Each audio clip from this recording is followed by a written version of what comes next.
Kid. It's that dude, Double H, trying to live, trying to exist. I have Ribena. This isn't alcohol. This is Ribena. Back in the game, doing my thing, here to give you that lovely, amazing transfer breakdown. Guys, there are a lot of transfers to go down and so forth. And you see, I'm going to be saying this every single day. Another day, no new striker.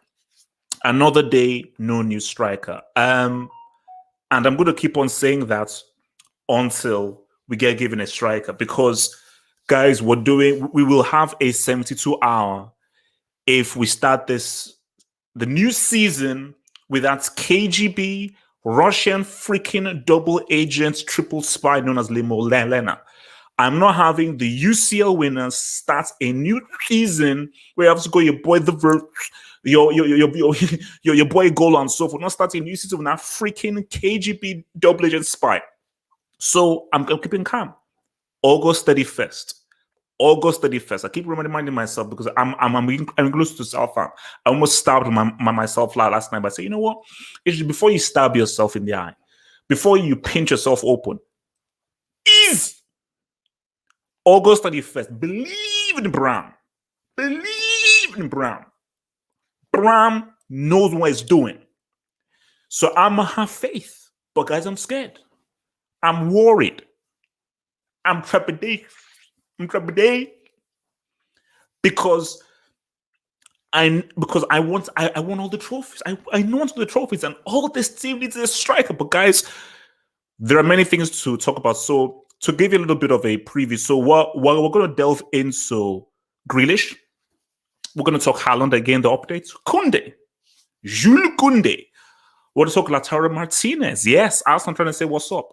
And we're going to also look at Moriba, racism. Guys, there is nothing will ever be complete in life without some bit of racism. Yes, it's 2021 and racism still exists. People still get to receive racist insults in 2021. Yes, it exists. Racism exists. Your boy Lala Bill, the latest on that with PSG, and of course, Varane.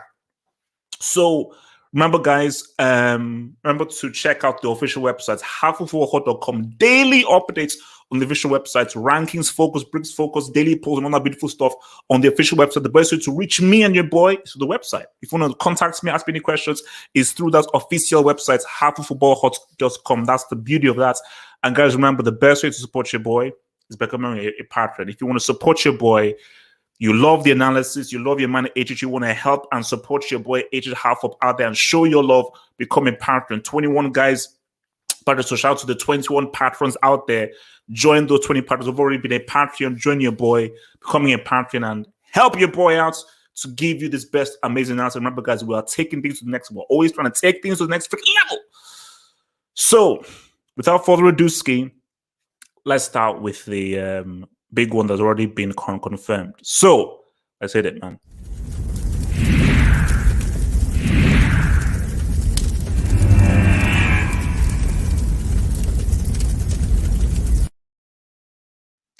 That's right, new graphics. I told you guys, no, guys. Guys, we're going up a few levels. Because right now, some things happen in my life where we're taking things to the next level right now. So yes, new graphics taking things to the next level. United, I'm jealous. Splashnet. Red Devil. Oh, speaking of Red Devil, I think he's even supposed to be here. I'm jealous.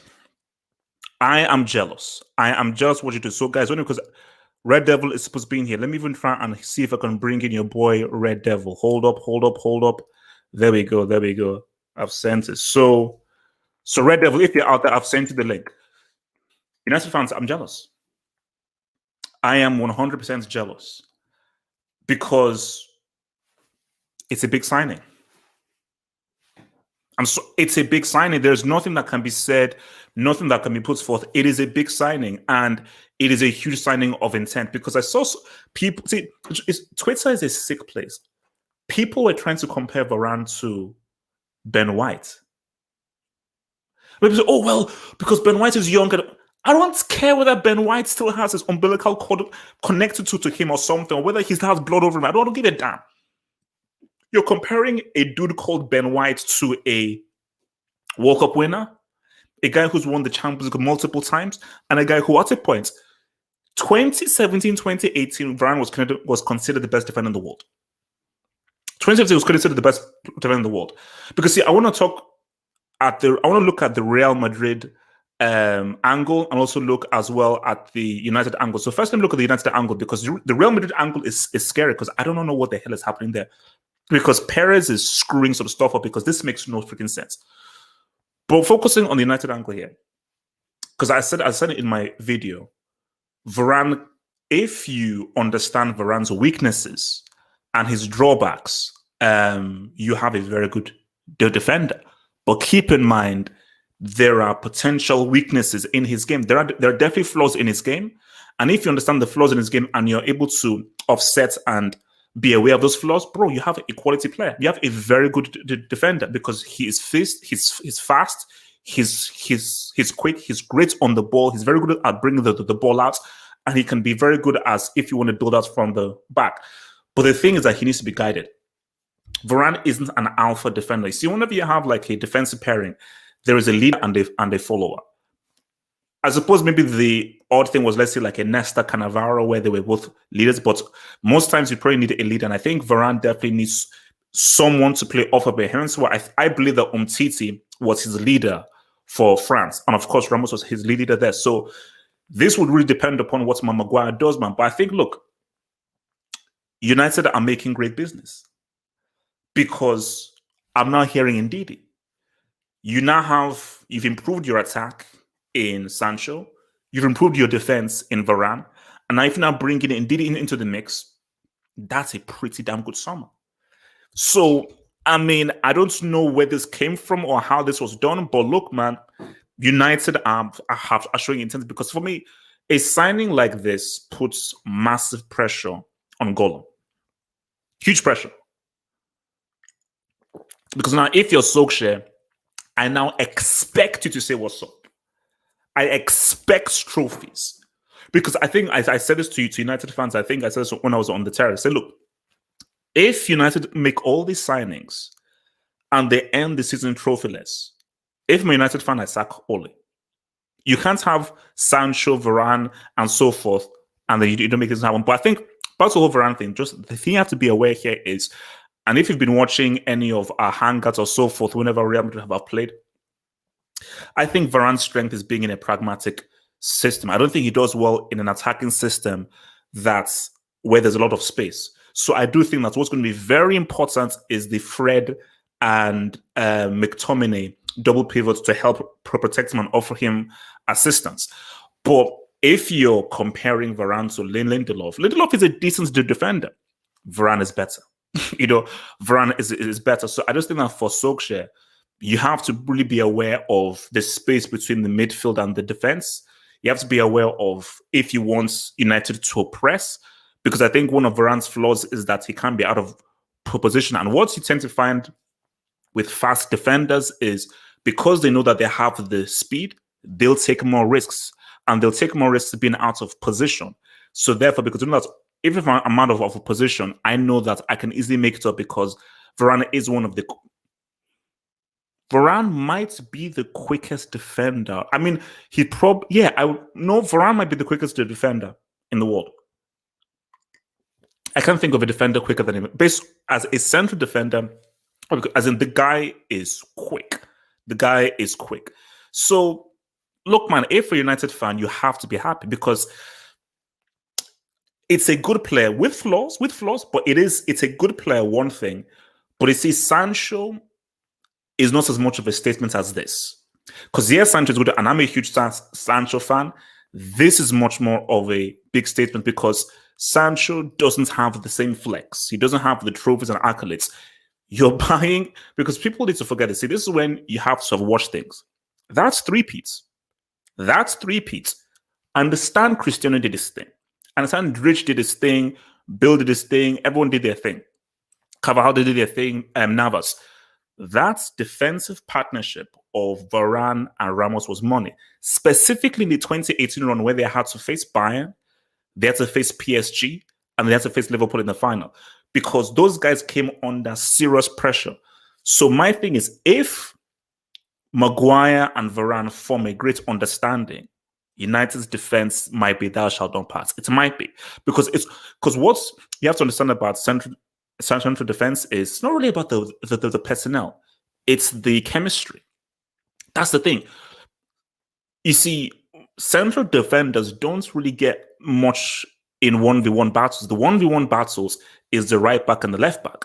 Those are the guys that are in the 1v1 battles. So it's really the other dudes who are really it's really the centre backs who are more so in the kind of 1v1 battle. The centre backs focus more on the reading of the game.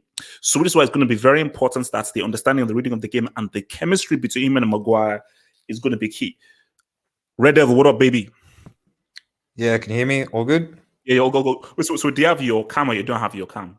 I don't have my camera as we speak. So, and also with the 4G thing, I'm kind of because he's moving places where there are more black people, or slightly more. Because look, I mean, Nottingham. I mean, because I went to school in the countryside, man. I was only brother up in there, Peaceman, so I know what it's like, man. So look, man. So let me just do a little quick about them. So after I said that, I think this is a huge statement signing by Man United. Yeah. This, I think that. So look, because I start, see, for me, I give guys the full spectrum because Varane is a very quality player, but he comes with his deficiencies. Because I do say that what you tend to find with fast defenders is they take more risks and he can be out of position a lot. And I feel that he is better in a pragmatic defensive system. And if you have space between a lot of space between the midfielder and the defense, and you're very attacking, that can really go into his frailties. But what is going to be very key is the understanding he has with his defensive partner. Because I saw Varane with Militao, and it was like The Exorcist. But you see him with Umtiti or with Ramos, where they have a good understanding, Varane looks great. So your thoughts, break down this Varane thing, man. Well, I mean, with your sort of like defense gap between defense and midfield, if our midfield stays the same team, that's not even going to be an issue because I suspect Ollie's going to go with the Fred and McTominay thing again, which is basically like 6 players behind the ball. So Fred McTominay will be pretty much stacked in front of the. It might not be as. I think what I'd like to see is I think if so Ole Gunnar Solskjaer does go with Fred McTominay again, I'd like to at least see McTominay maybe go a bit more box to box because Varane has a bit more pace than Lindelof, for example. So I don't necessarily think they have to necessarily be as stuck as they were when they were trying to protect Maguire and Lindelof together. I think the other thing as well is that we're talking about centre-back pairings, and you're right. But as we saw with City, for example, last season, when John Stones and Diaz were playing together, and I think everyone was like, "Oh, it's Diaz. Diaz is world class. Diaz is the one that's doing things." And then you look at the Euros, and Diaz plays alongside Pepe, and Diaz is awful. And actually, it's Pepe's the one that's. Meanwhile, Maguire is playing with John Stones, and they don't concede a goal until the final of the Euros from open play, so it is a lot of the time it is about partnerships. It just happens 100%. Stones Diaz partnership worked and they rubbed off each other, and so I like to think that I don't think it's going to be instant, but I like to think that when Varane comes, that will be the partnership that just clicks because Bayern Maguire has worked. It's just that Bayern has injury issues and is in and out. But we just know for a fact that Lindelof Maguire just can't work. And I think the other thing as well is that if you look at the way United play, Maguire is a left-sided centre-back, so he will play. He will obviously play side Shaw. So Varane will be the right-sided centre-back alongside Wan-Bissaka. And one of the problems that you've seen a lot of times with United is that Wan-Bissaka.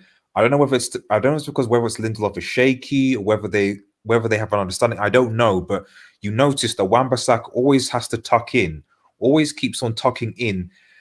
It's almost if like to try and protect Lindelof as part of that. And so I'm also interested to see the dynamic that Varane will have on Wan-Bissaka on that side, and whether because of that rather than Wan-Bissaka constantly coming inside, whether Wan-Bissaka will actually progress, go more forward, and then obviously have the overlap between Sancho. Because I think the big thing from the Sancho and Varane signings is that our right side, which was completely dead last season. Hey man, show love to the Caucasian Usain Bolt, man. Show love, man. Show love. Oh, Daniel James often played on the left though. He was a left. Okay. He was off on the left side. So if we're on the right, it would be usually be Wan-Bissaka or Rashford sometimes, or Greenwood, and Greenwood obviously got better. But now you're going with like, okay, Varane right side of centre back. Then obviously you got Wan-Bissaka and you got Sancho, which is a massive upgrade, rather than last season when we were constantly almost passing the ball to the left because you had Shaw and Rashford or Marshall on that side doing bits. So yeah, that's what that's what I expect to see, and I think these are obviously good signs that improve United. So basically, with this Lindelof, is it a case of Lindelof to be sold, or he just has to be happy sitting on the bench now? No, it'll be the four. I think what's going to happen is I think the defender's going to mess up is Twansibi. I'm hearing reports that there's Twansibi to Newcastle, possibly a loan move, possibly permanent deals. So I think Twansibi will go. Who actually I rate Twansibi. I think he's not perfect, but he needs more game time. I mean, this guy pocketed Neymar and Mbappe in that PSG game, and he didn't play after that, which I didn't get. So I think he'll go, and then it'll be by Lindelof, Maguire, and Varane is the four centre backs. Phil Jones, I don't know what. Yeah, something. Okay. So because before I get, because I want to actually no. Let's deal with this Real Madrid thing, and then I'll get to your Dobbs, man. So Real Madrid, what the flying F is going on? Because my thing is that first of all, you let's go of Ramos.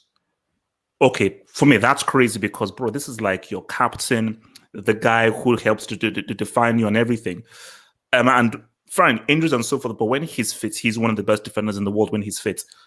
Fine. Now let's go off Varane. So you literally let's go off the defensive pairing that helped give you 3 CLs in a row. And now Real Madrid have now come out and said, oh no, we're not signing a replacement, which means that they're going to rely on Alaba and a dude who is named after a snack, nachos. So no, because my thing is like, for me, like I already have a bit of misgivings of Ancelotti coming back to Real Madrid. I felt that it seems like of a step back, but you're already even making it difficult for him by saying, okay, you know what, Ancelotti, you're not going to come back. Oh, by the way, Ramos is out and Varane is out. Because for me, Militao is decent, he's okay. Yeah. But when Ramos and Varane are on form, Militao doesn't touch them. Nacho is a utility defender. Not a natural quality central defender. Alaba, cool, he's good in central defense, but he's really a left back. And really, and Bayern fans could even tell you that you saw him sort of show deficiencies in his game when he went in central defense. He was actually making a lot of mistakes as a central defender. So, and the thing as well is fine. Remember, you just said it. Partnerships. Do you know for a fact that Militao and Alaba will form a good partnership? Do you know for a fact that Nacho and Alaba will form a good partnership? So I don't know what the heck is going on. I mean, I still don't even think that Alaba's best position is centre back. That for me, his best position in Bayern Munich wasn't at centre back. So you're taking a risk. I'm not saying Alaba's bad. Centre back. No, that's not his best position. No. He did really well during the 2020 treble, but the season afterwards, it's like he was looking a bit shaky.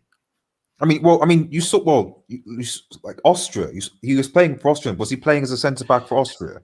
Yes, he was. Yes, he was. Because not normally he plays DM for Austria, but I think he was playing centre back for Austria, I believe. Yeah. I thought he was playing as a defensive midfielder for Austria. Sometimes he switched, but I know in the first game he played as in defense, but maybe he switched it in other games. But no, for sure in the first game he was in defense, but he may have changed afterwards. Okay, maybe that's just it. Just from what I saw in the last seasons at Bayern and even in Austria, like it didn't appear that was his best position. So the only reason I just bring that up is that like you're relying on someone whose best position is not necessarily centre back, Like it's almost like Real Madrid are making almost like a makeshift. Aside from Militao, Nacho's not really especially not a centre back. Alaba's especially not a centre back. So you're relying almost on a makeshift. And I've even heard that Mendy may even have to now come into centre back as well. So I mean, but you know what? Why don't you? How many defenders have you got? Chelsea are now signed. What's his name? Kounde and stuff like we'll that. Get so there. Look, we're not giving anyone anybody. No, we're not. Okay, after all you Madrid fans, especially you, Sergio Contra, and all the people insulting me during that year run, we're giving you nothing, man. You're going to suffer after all the abuse you gave me. You're going to suffer. Okay, let's get to some of these dubs, man. So, from your boy Martin Rosario, thank you for the dub, Martin Rosario, who says, "Shout out LL. I mean, HH going on the terrace and getting bodied. Relax. Yes, I'm back on the football terrace. You might be seeing me there a lot more often. Shout out to your boy Terry Flows, who we've been in the game for a few years now, man. I know I bodied everyone on the terrace, and I'm back to bring Thanos and order into football analysis on that terrace, man. So Martin, you love to see it, bro. And Martin, who did you lose to in the CL knockouts? Was it Porto? FC Porto? Okay, yeah. I just thought. And how many goals did Cristiano score in both of those legs against FC Porto? Cool, thank you. From your boy Kyle Mukian, who says, HH, did you see what Danny Mills was saying about La Liga and how will Varane cope with the intensity of the Premier League? Hashtag stereotypes. And I mean, you see, for me, first of all, it's like, obviously Danny Mills, I mean, him and most of those clowns are on TalkSport. And every time they show like a soundbite from them, I just ignore it because there are a lot of analysts, especially in England, that are so xenophobic because all these guys do is they just watch their league and that's it. But that's why people think, oh, well, Ben White. No, my thing is Varane is not perfect. He's not perfect. We're not talking about Costa Curta, Maldini, Desai, Thuram, and so forth. No. But Varane, at his best, played to his strengths, was at a point considered one of the best defenders in the world. This man was a major part of a World Cup winning team. This man, people may argue it was between him and Hazard of man of the match in that World Cup semi against Belgium. This man was a very important piece, specifically in the 2018 run where they played PSG, they played Bayern Munich, and a very talented Liverpool side. He was very important in Real Madrid, having a strong rear guard against the very best of Europe. So not Norwich, not Kentish Town, not Winnish, PSG, Bayern, Liverpool in the elite competition, the Champions League. So people like Danny Mills, don't be xenophobic. Step outside of your freaking cottage house and actually watch games and stuff just outside of the Premier League because they actually do exist. So, yeah, man, clown, man. Those guys are clowns. From your boy Abracadabra, thank you for the dub. Thank you for the dub, Abracadabra. He says, HH, how have the CL winners not signed one good player while Man United are splashing? But Chelsea could get... Abracadabra, you're very sick. Abracadabra, you're very sick, bro. You're very sick, man. It says, but Chelsea could get Welbeck and Saul. Relax. If Chelsea, if I see Welbeck or Saul in a blue jersey, I'm going to Stamford Bridge and I'm breaking into that stadium, and I'm going to fight Marina. Me and Marina will fight. If that happens, we'll fight. Varane has concentration problems. Yes. Sometimes he can definitely lose concentration. But Red Devil, like, before we move to the next topic, how are United, who were trophyless and lost to favela merchants in the Europa League, how are you able to get these signings, and Chelsea, who won the Champions League, are not able to complete one quality signing? I mean, obviously we're the biggest club in England, first and foremost. That's the most obvious. Based on marketing, not football, based on branding. A couple of answers, yeah, so like the history, the trophies, all the rest that's there. The second one, I don't know, both Varane, Sancho, racial persuasion, who knows, that might have something to play into it. With that, we've got that kind of welcoming vibe. Chelsea are kind of, White's FC anyway. But anyway, so I heard that. I heard that. Red Devil, I'm the king of speaking on those one's breath. I heard that. Okay, I'm just saying, mate. Just that could be a small factor. Who knows? I don't know. You know what I mean? So like, Tuchel and all that. But no, in all seriousness, like I think to be honest, I was actually surprised that no other club was actually in it for like, because if the rumors reports that Chelsea interested in are getting Kounde, I was like, I don't understand why. Would you not have taken Varane at Chelsea as another centre back? Like, I didn't generally get why. And I think Fabrizio, I think, talked about to that. PSG obviously didn't go for him because they thought getting Ramos on a cheap was easier. That makes sense. All the other Premier League side centre back wise are sorted. So Liverpool bought Kounde, so they're sorted. City got Diaz, so they're sorted. So really, it was only United and Chelsea. And it just seemed, and from what Fabrizio said, Chelsea didn't view that as a priority.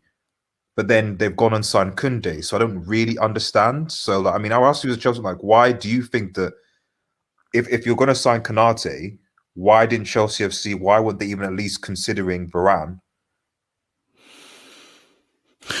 Lord only knows, man. Red Devil, like, Lord only knows, man. I mean, to be honest, I mean, 28. Do you think that he was like because? We'll get to the Kounde thing. I think Kounde is much more of a better fit, though. But I think that even like Varane doesn't make sense for what Chelsea want to do, and the way that they're playing. I don't think Varane makes sense. I think Kounde makes sense already. But my thing though is to the larger point. This just shows you that I'm clueless to this stuff, because I thought that, oh, you win the Champions League, you're the big dog now. But it's like, no, teams just have that legacy thing is real. Basically, legacy tax.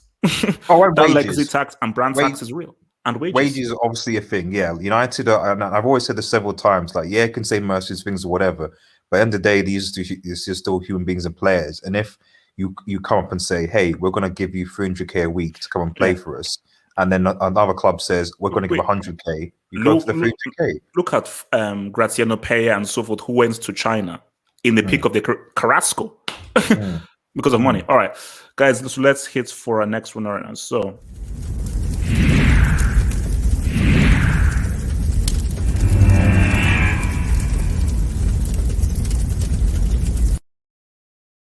hey, new graphics, man. New graphics. Your boy doing his thing, man. So, Kounde. So now look, my priority is a striker. So you see, especially whenever you win or so forth, you always want to strengthen. Even if, like, let's say your strongest area is defense, strengthen it, because you always can get better. You can always get better. You should never stand still. Even when, let's say you've won the treble and so forth. No, let's get better. Let's get better, because you want competition in every position and you want everyone on their toes. Okay. So there's strengthening and then there is need. Chelsea don't need a defender. They should strengthen the area and so forth, but Chelsea's need is a striker. That is Chelsea's need, where, we need someone here. So basically, if Chelsea went into next season without getting a defender, they can survive. It's fine. Yeah. Now, ideally, strengthen. But if they get a defender, it's not the end of the world. It is Armageddon if they don't get a striker, because of the double agents who masquerades as a Chelsea player for these dudes. So, but let's look at Kounde. So I've looked at Kounde a lot for Sevilla, and look, he is a modern defender in the perfect sense of the word, i.e. very good on the ball, is a footballer, can bring the ball out well, very good balance, is mobile, isn't cumbersome, very fluid on the ball, knows how to defend. And you look at how Sevilla play, because Sevilla are a very progressive team who really like to play out from the back. So really, quick question. Was he playing when Giroud scored the hat-trick against Sevilla? See, I can't remember, because I know I don't know, because I know that Tigi made a lot of changes because Okay. he was saving players for I think it was the Barcelona, the Real Madrid game they had later that Yeah. week. But he might have been bum, I'm not sure. But okay, if he did then, oops. Okay. But Hat trick against Giroud, man. Like, yeah. Oh, shout out to Olivier. Shout out to Giroud, man. Shout out to Giroud, man. Oh, he scored UCL 4 winner. actually. Yeah, that's even worse. Oh yeah, he scored 4. Oh god, He damn. scored 4. Look, man, Giroud done his thing. He's still trash, but he did his thing, man. Shout out to Giroud. But yeah, look, I think when you look at what Chelsea want to do, and for the system specifically with the back three, and how Tuchel wants to play within the team, he fits in perfectly well. Because you look at Christensen, who I was a bit dodgy and so forth within him, but look at how well he's done. So if let's say it's a back three that has Christensen, Rudiger, and Kounde, that works very well.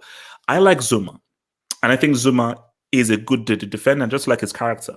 But if it's between Kounde and Zuma, I think Kounde is a better fit, because I think if you just look at the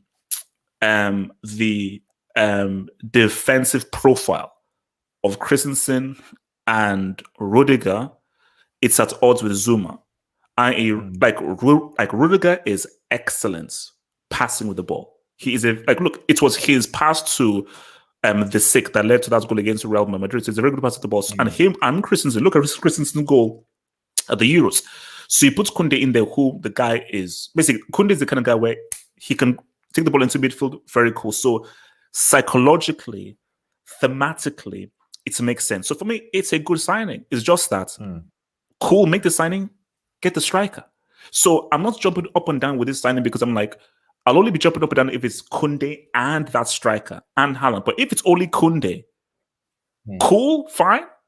But I need a freaking striker. I need a freaking striker, man. So your thoughts, bro?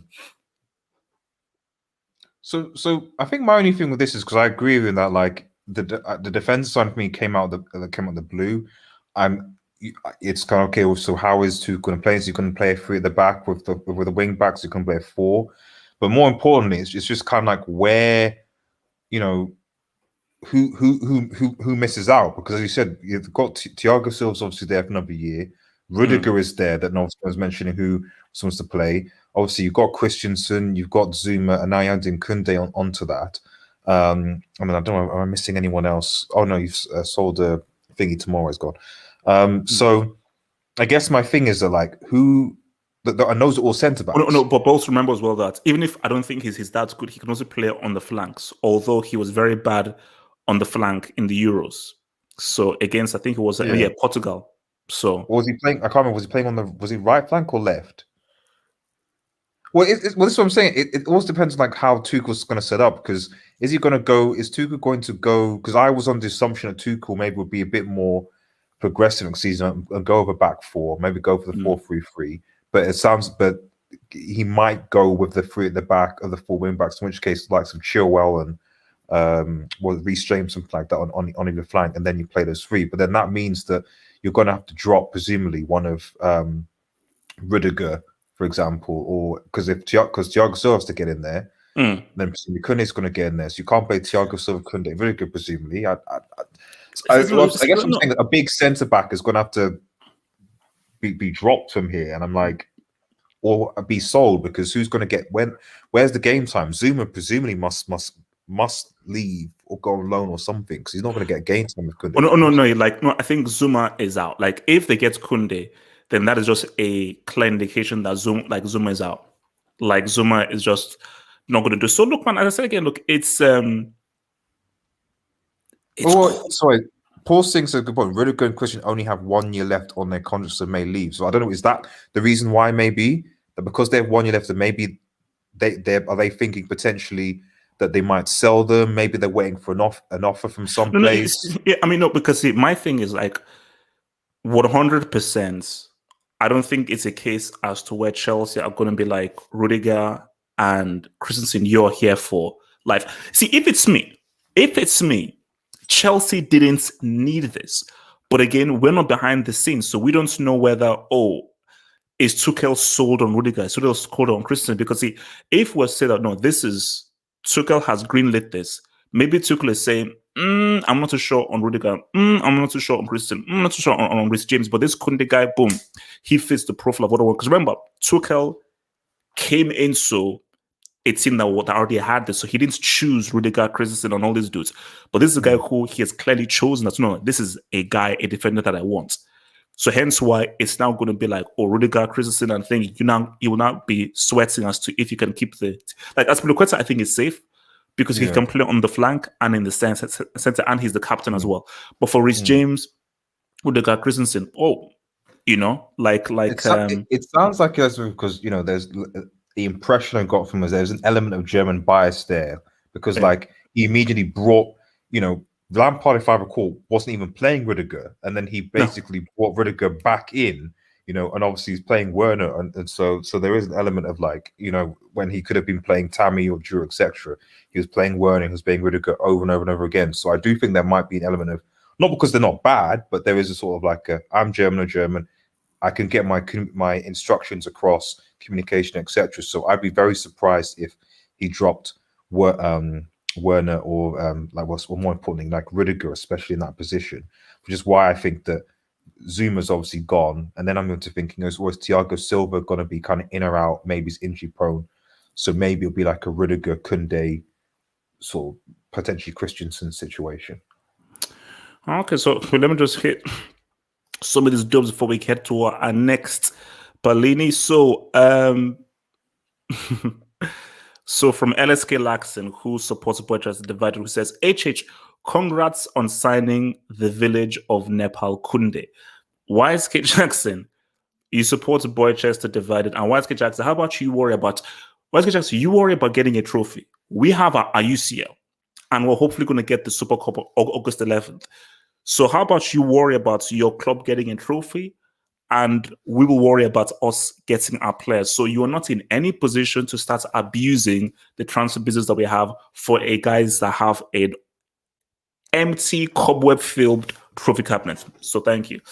From your boy Uncle Wham, think of the double Uncle Wham. Perez is sick. He's doing the same mistakes he did in his first stint, which is he sold Hierro and Makelele and got Jonathan Woodgate. Now this, just because he wants to build a mall at the Bernabeu. Although, have you seen that stadium though? Like the new Bernabeu, that looks like a freaking spaceship. Like that really? New Bernabeu looks freaking crazy. But Perez is mad. Like the guy is mad. See, like I think Hierro, for me, Hierro was a cool defender and so forth. Makelele. Yeah. Now that is what you call disrespect. Now, obviously, I think Chelsea obviously benefited from that, but you letting go of Makelele is madness. That's going to be madness. But I think for Perez, I'm sorry, if you're a Madrid fan and they say, wait a minute, how the hell are you letting go off of our defensive pairing that won us three UCLs? How? And it's not only that. See, if you let go of them, but you got Skriniar or you got Delict or so forth, then okay, makes sense. But how do you let go of them? You don't sign a replacement, and you're bringing in Alaba, who isn't a natural central defender, and the Militao, who isn't even a high quality central defender. It's a horrible situation. So, but see, let me ask you, like, did Varane? Do you think he pushed for a move to United, or do you think he was forced out by Real Madrid? Because, like, I don't know how that Varane thinking about is that. Is it that? Okay. No, I think it's financial. I mean, Fabrizio was saying that Varane did, because Varane said he wasn't going to. He said he wasn't going to extend his contract. He wanted a new challenge. He wanted experience in the Premier League, and obviously Manchester United were a team. So I think that 70% of it was on Varane as an individual wanting a new challenge. And want to experience something new with Manchester United. I think 30% of it, as to why it was so easy, was Madrid saying, listen, at the end of the day, we've got a player going to final of his contract. We've just spent goodness knows how much money on developing the new stadium.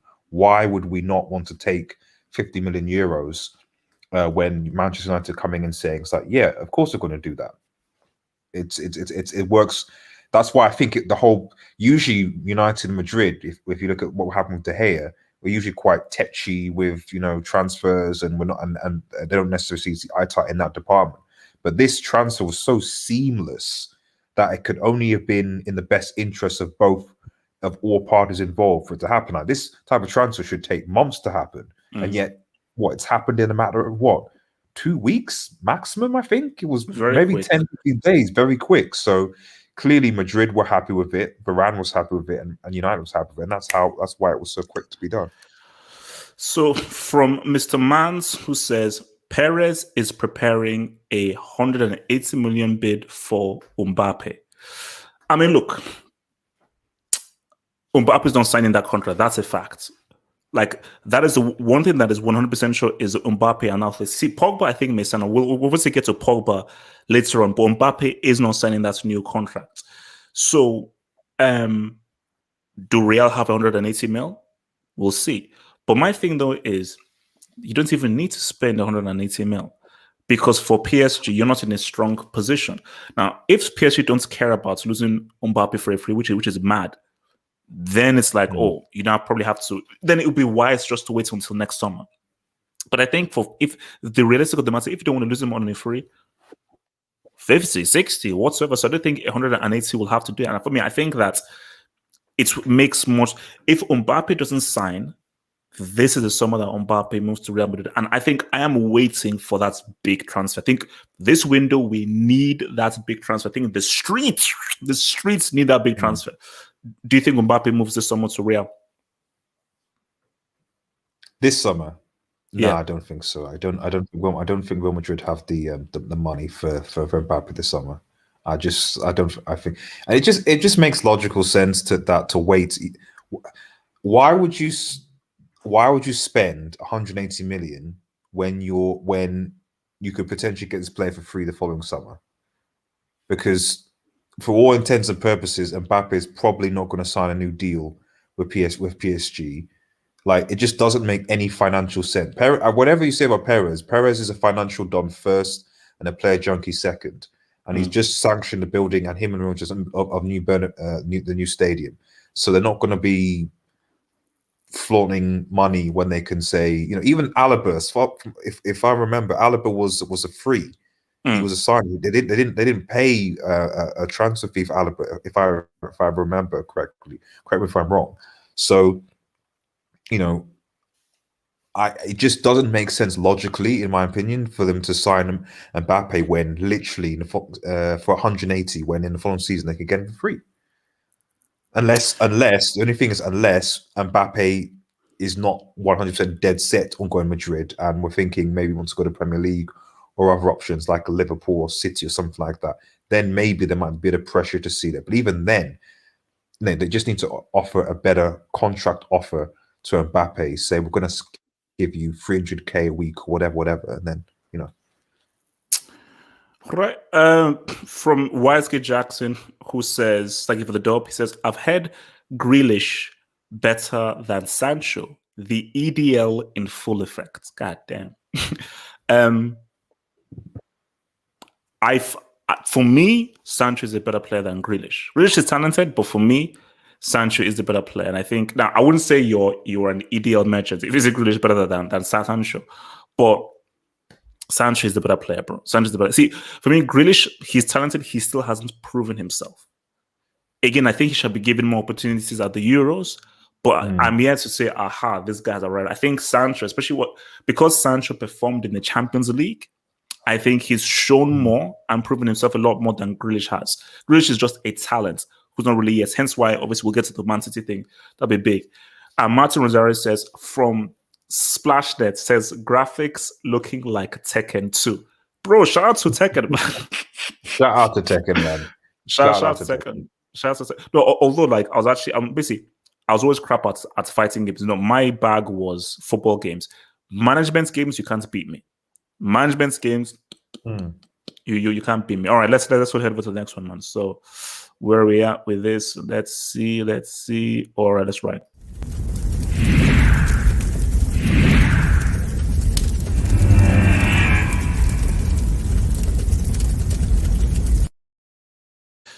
So, man, it's that guy that likes his woman black.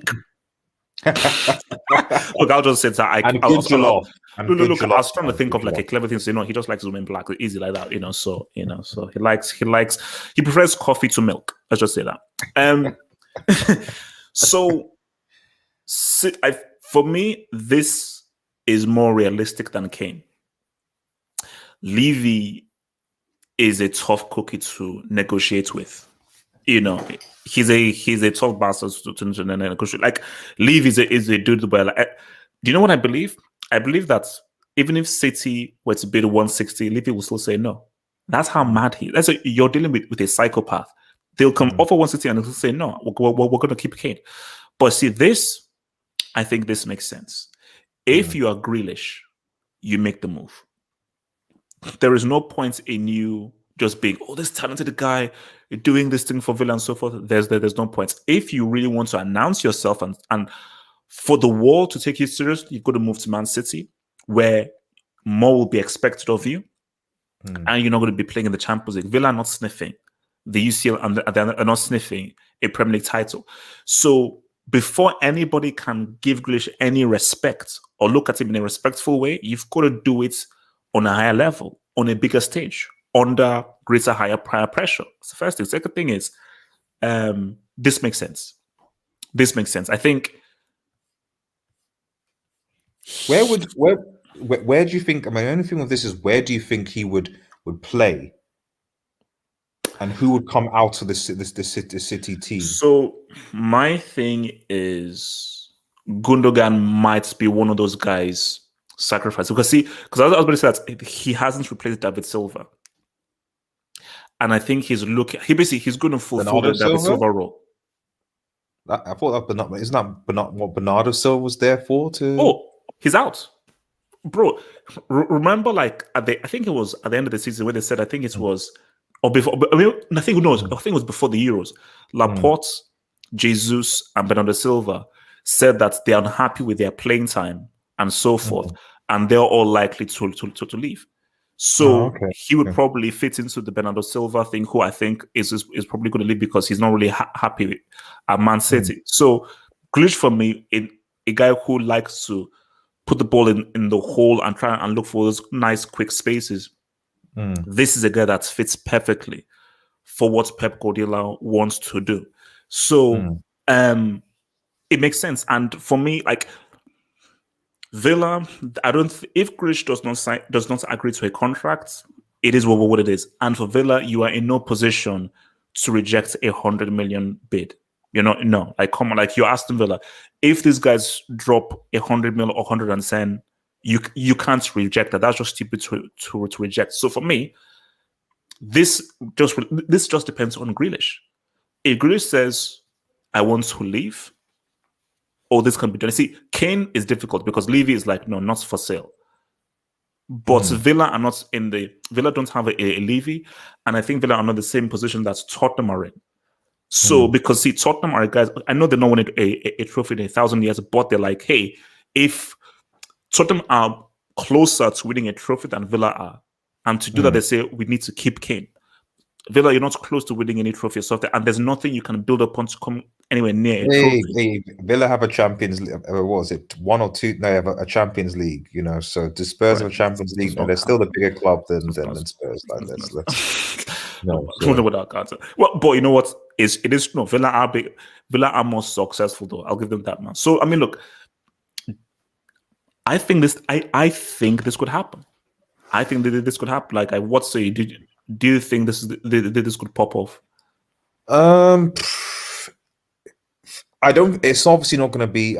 From what I would gather from Villa, I would imagine that they would sell him for a minimum of 80 million.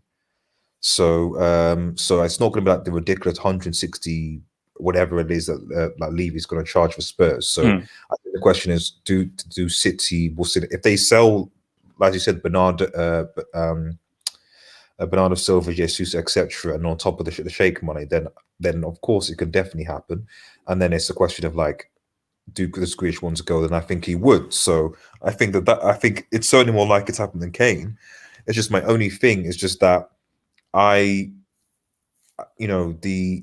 is he gonna? I guess Pep Guardiola is good at squad rotation, so it's not a problem. But when I just think of that front four, because Grealish, for Villa usually tends to either play as a sort of a creative number 10 or on the left wing.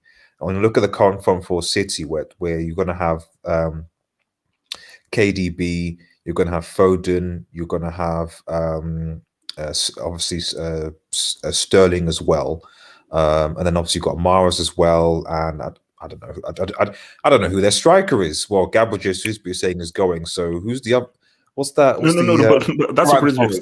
Yeah, Yeah. like I think because City need City need a striker. If they're not going in for Gabriel, Bruce Lee, Jesus, and they're not all in on him, then like no, they actually do need a striker. So they probably do need Kane more than Grealish. So exactly. So it's because Grealish for me would be in a sense he'd be going to be a squad player because he wouldn't necessarily because.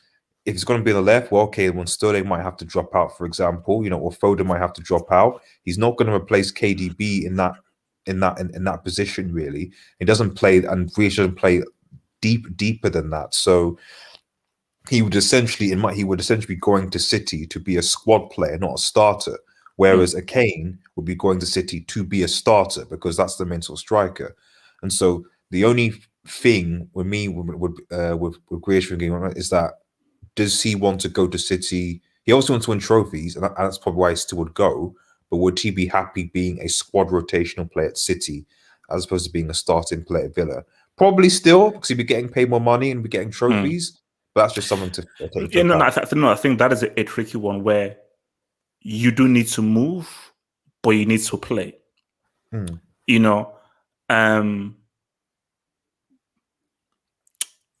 But it's true. It might be squad rotation, but I would probably believe that he's going to get a bulk of the games, and he's going to be an important part. Now, here's the way: if you play well and you show that you're that good, then you'll play. If you show your importance to the team, Pep will play you. But if you go there and you break it up and you don't go well, then obviously. Rotation is going to now bring other guys in. So he's going to go there. And if he proves himself and you are effective, you understand the passing system, you're on the same wavelength as everyone, and you understand the passing dynamics of the Pep system and so forth, he can easily pop off. He can very easily pop off. So let me just hit this, get this dub from your boy Abracadabra, who says, thank you for the dub. He says, HH said last year, Gabriel signing makes Arsenal EPL contenders. I never said that. Arsenal finished 8th. HH Juju is insane. Don't jinx Varane, man. Absolutely. I've said before the season start, I want HH to nickname every single United player from start to finish. I heard Jaden. Okay, we've got like Ran. Like I want every single nickname for a Manchester United player from HH for the beginning of the season. I don't know what was your nickname for Bruno again. So you want me to? I don't know. I want you to nickname every single United player going into the season. So basically, so you actually want me to jinx you United? That's what you want me to say. You want me to jinx you guys? No. When you give nicknames to players, that's when they tend to. That's when they tend to. So like, if you give it, and hope the reverse will happen. That's okay. So let's just write to our next one now. Let's write to our next one, man.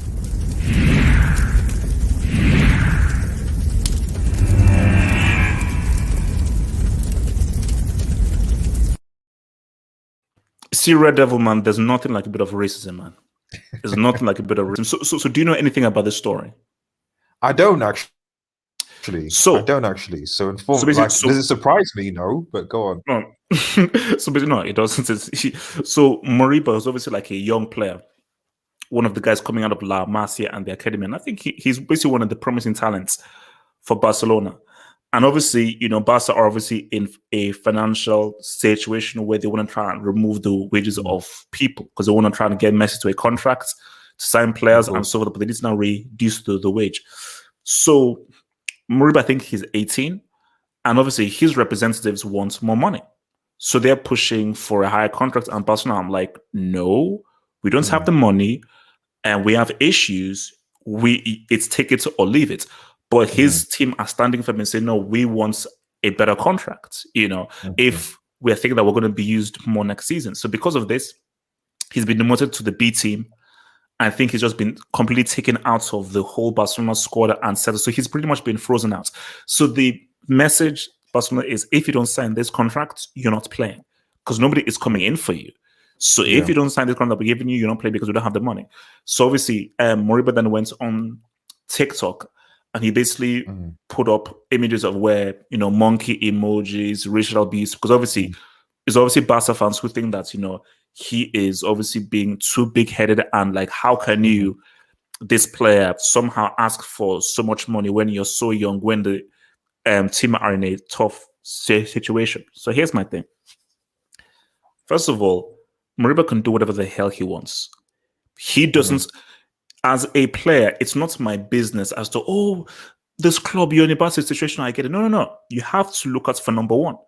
If I want a better contract, I want a better contract. So Moriba is completely in his own rights, and he has to be a moronic piece of crap to now start sending racial abuse for a guy who just wants a better contract. Everybody, every player is within their rights to ask for a better contract, and they should not have any regard as to the financial situation of the club. That's the first thing. So, but the reality is this, Moriba, you're in a lose-lose situation because nobody's coming in for you. So it's not as if you can now go and get this kind of contract you want at another club because you've obviously not played enough games in order to really prove yourself. So you're not like an Ansu Fati, because if you were Ansu Fati, oh, bro, people would come out for you because you've already proven yourself, Spain international and everything. So the only choice you do have is to take this contract. Because Barcelona can very easily say, like, oh, if you don't sign this, you're just not going to play. And we'll just freeze you out.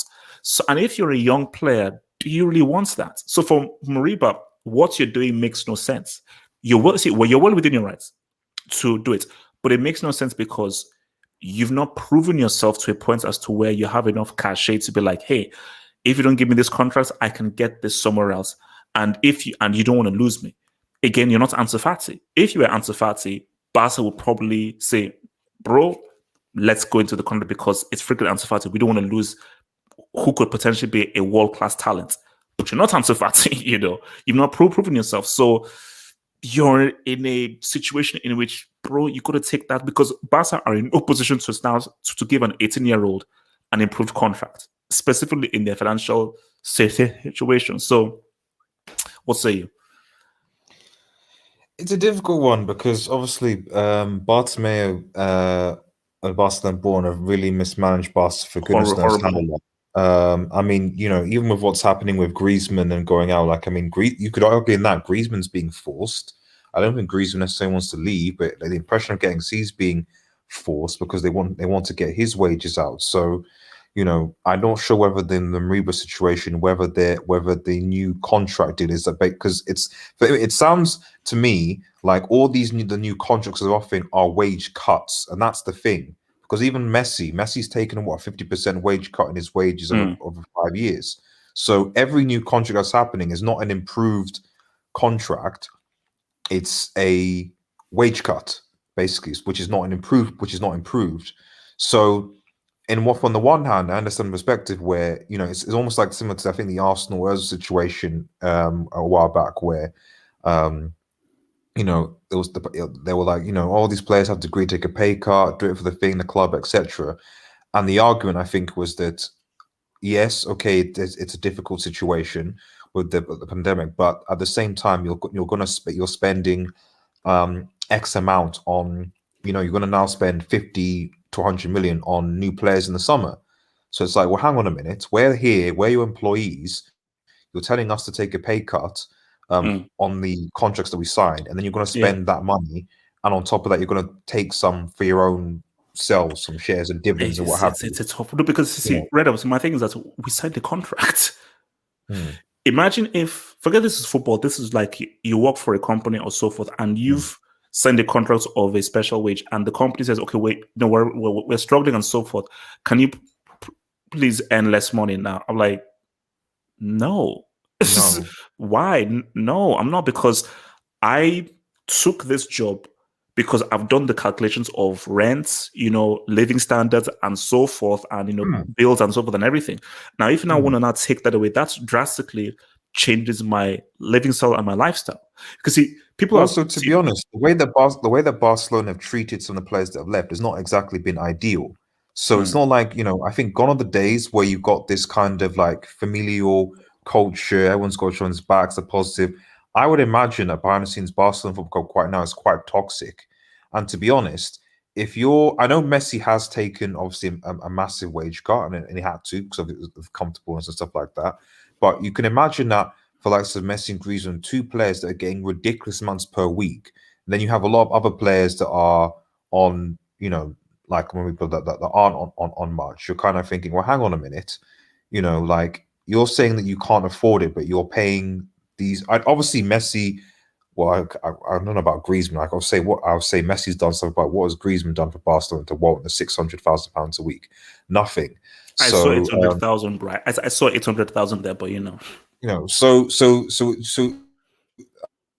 this is the problem, and this isn't just a Barca thing, but this is issue with United. This is issue with a lot of players where when you give one or two individual players high wages in disparity to the rest of the team, you cause issues in the dressing room. You cause issues maybe further down in other teams because other teams in the B team, youth, look at that and go, well, hang on a minute. What has that player done to deserve to warrant that? And why should I need to look after my own interests? If that makes any sense. And at the end of the day, I shouldn't be forced to accept a contract that is going to put me in a worse financial situation when you have blatantly given someone, for goodness knows how many years, a ridiculous contract, and they've not done anything in footballing terms to deserve it. So that's what I'm obviously the whole pandemic thing has been difficult for all clubs at the end of the day, and I think there should be an element where players do have to be like, hang on a minute. At the end of the day, look at some of the other Barcelona employee staff that maybe been furloughed, who lost their jobs, etc. So you've got to take that into context. There's empathy there, but at the same time, it's not their fault that the club has been mismanaged for the last 4 or 5 years. And Barcelona, from what I gather, still can't sign players. So, and then when isn't the season? Isn't the season what 2-3 weeks ago? Bro, it's mess. Like if they don't, I think they say if they don't get this wage thing sorted out, Messi can't play till January. Bro, I told you, but like it's funny because like Abdul, I think me, Abdul, and some people are like in this kind of like argument thread on Twitter right now about, and Abdul's just basically like defending Barcelona being a great club. I was like, see, Barca fans, this isn't really the right time to talk about how great Barcelona are, because Barcelona have taken multiple L's in the last few years, and if somehow these guys, because of Latomeo, cannot actually sign any players, and Messi just is sitting around doing nothing to generate because you don't have enough money to pay him, that's a humongous L. That that is an L on a whole other level, man. That's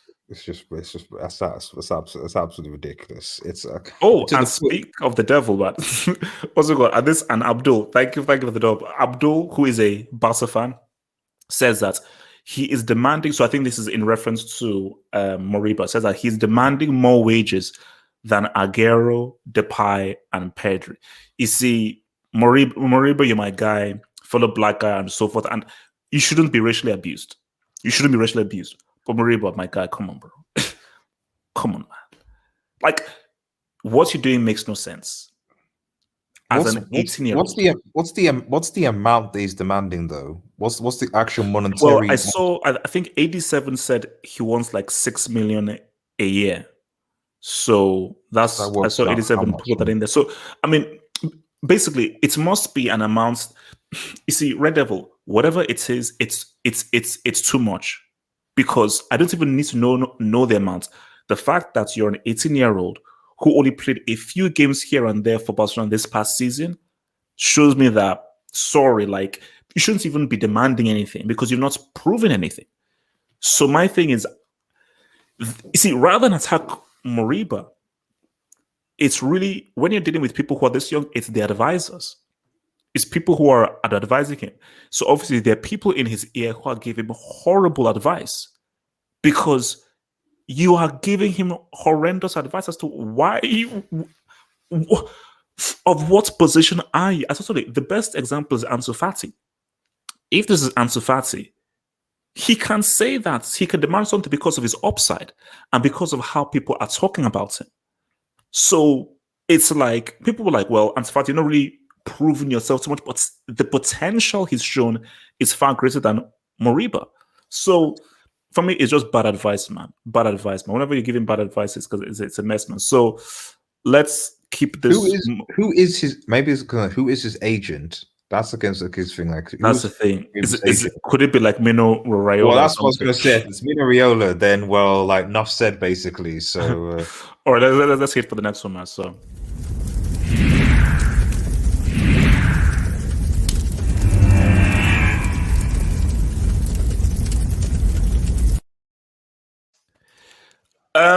This is not happening. No, this is not happening. But we can at least entertain about this. But if this was like 99, 97, or this was 03, 100% it could happen. In 2021, no. A Scudetto winner, Copa America winner, who was one of Inter's best players and one of Argentina's key players, isn't going to Arsenal. But there is nothing wrong with inquiring. Like, for like you as a regular guy, you can ask Adriana Lima out on a date. It's not going to happen. But of course you can inquire. There's nothing wrong in saying, Adriana Lima, can we please go out on a date with me? She should probably spit on you or so forth. But hey, at least you can inquire. So first of all, you can inquire. Of course you can ask. Say, hey, that's all Martinez or so forth. But see, Red Devil, man. You see, I told you, I have a lot of Arsenal fans. A lot of friends I have are Arsenal fans. So I deal with a lot of these guys on a daily basis.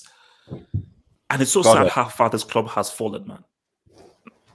Because it's like, it's almost laughable that they're looking at a guy like Lautaro Martinez, who isn't even Neymar, Messi, De Bruyne, or Mbappe. But for someone like this who is like on the tier 2 level, it's like there's no chance.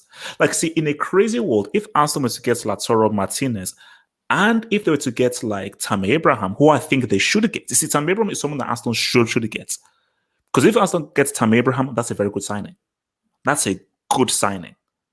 And Arsenal fans, you are in no position to start laughing off and say, oh, you're too good for... No. You are not too good for Tammy Abraham. Tammy Abraham is your level now. And Tammy Abraham is a good striker. Maybe throwing Callum Hudson-Odoi as well, maybe. Easy. Look, also, no, the guy can still do a lot. Yeah. No. Take Tammy. Let's just keep with it. So, I mean, is there any world, Red Devil? Let's say Arsenal rob a bank, and let's say they rob Fort Knox and say, okay, we can offer you 600,000, 2 yachts, 2 islands, and a planet. Do you think he then goes for that if they can offer him like a few planets, a few yachts, Playboy mansion? Possibly. I mean, even 2 or 3 years ago, you could have entertained this idea because you had Aubameyang. I mean, Thomas Partey last season, boom, so like one of the best central defense midfielders, and that's so you're thinking. Because I want to say this with Arsenal transfers, right? Because a lot of people say that Arsenal Football Club don't have a good team, that they don't make good sign, that they're sort of garbage. And I've said this sometimes, like that's garbage. They've been mismanaged, but you can't say they don't have a good team. They have a good team. Arteta is not the right man, bro. No, Arteta and the was managed, but in terms of players, they had Emilio Martinez. They had him, he was there, they let him go, and he's arguably one of the best keepers in the Premier League, possibly, depending, and you saw obviously what he did for Argentina in the Copa America. He was huge. So you had him, but you let him go. You signed multiple defenders, and whatever you say about David Luiz wasn't actually that bad for Arsenal, to be honest.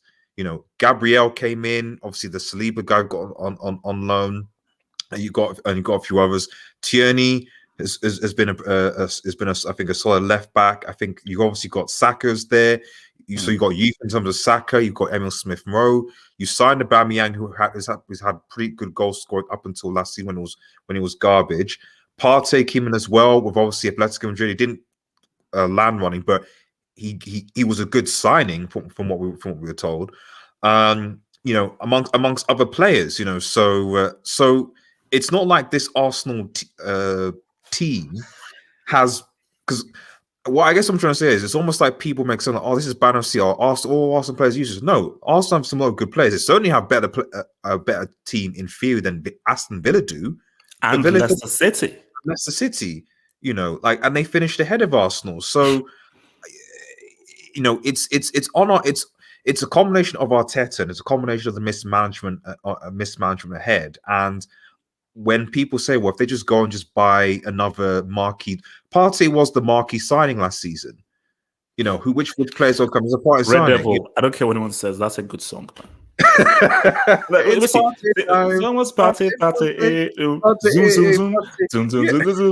a good song. Like, it's a good. I don't care. That's a track. That's a track.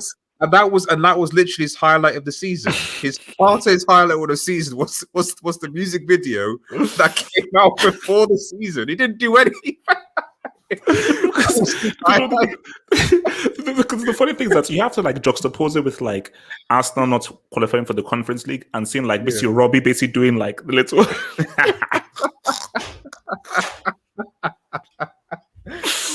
Oh, look. Oh man, it's like, but. Man. How does it? But you see, Red, the funny thing was that you see AFTV. The law of AFTV was because this was the team of the Invincibles, had Bergkamp, Henry thingy. Yeah. So whenever they were to lose to these riffraffs, it was a big deal because, oh my gosh, Arsenal lost. Now, when Arsenal lose to Norwich or Elche or Lugo, is it that big a news? No. So it's going to points of if Arsenal lose to Lugo, it's it's not the same as when it happened years ago when I said, oh my gosh, Arsenal. But they still somehow managed to beat Chelsea home and away, which was a bit strange. I don't quite understand that. In other words, if Arsenal played Chelsea in the final, they would have won the Champions. It's strange, So just it's called matchups, man. It's called matchups, man. And so from your boy Real Deal, man, thank you for the dub. Real Deal says, at what age do you think about payday, and at what age for legacy? For payday, probably 27, 28 when you're at your peak. And actually, no, I think, to be honest, they're both, you can put them part and parcel. In terms of payday and legacy, I would say that, hence why you're looking at Kane now. And it's different for different players. Some players may feel that 24, I'm at my peak now. But I always think that sweet spot is 26, 27, 28. I always thought that that's 3 years sweet spot. So of those 3 years is the age in which, all right, if you're going to make a move, it's going to be now.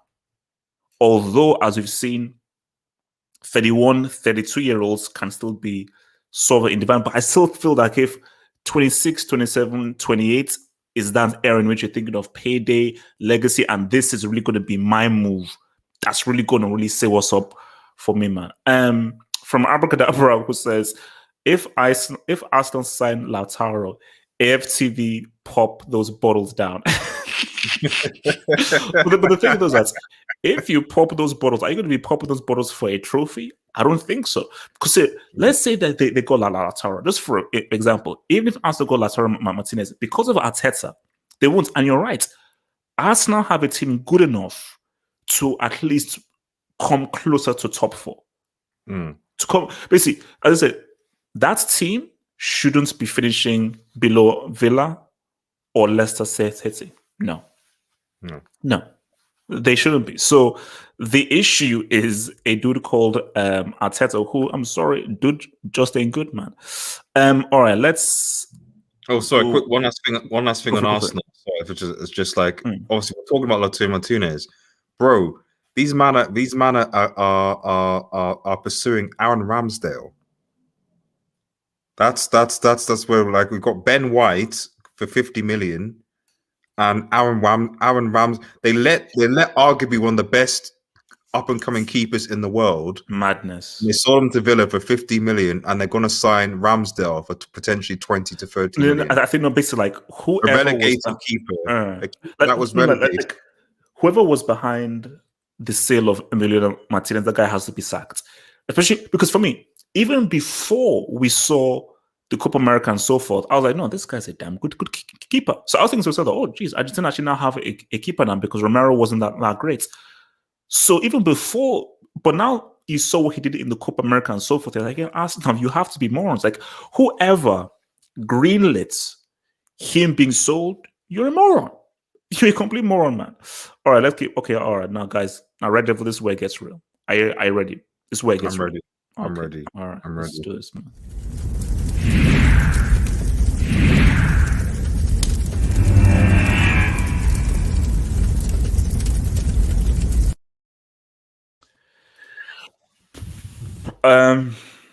Let's Red go. Devil.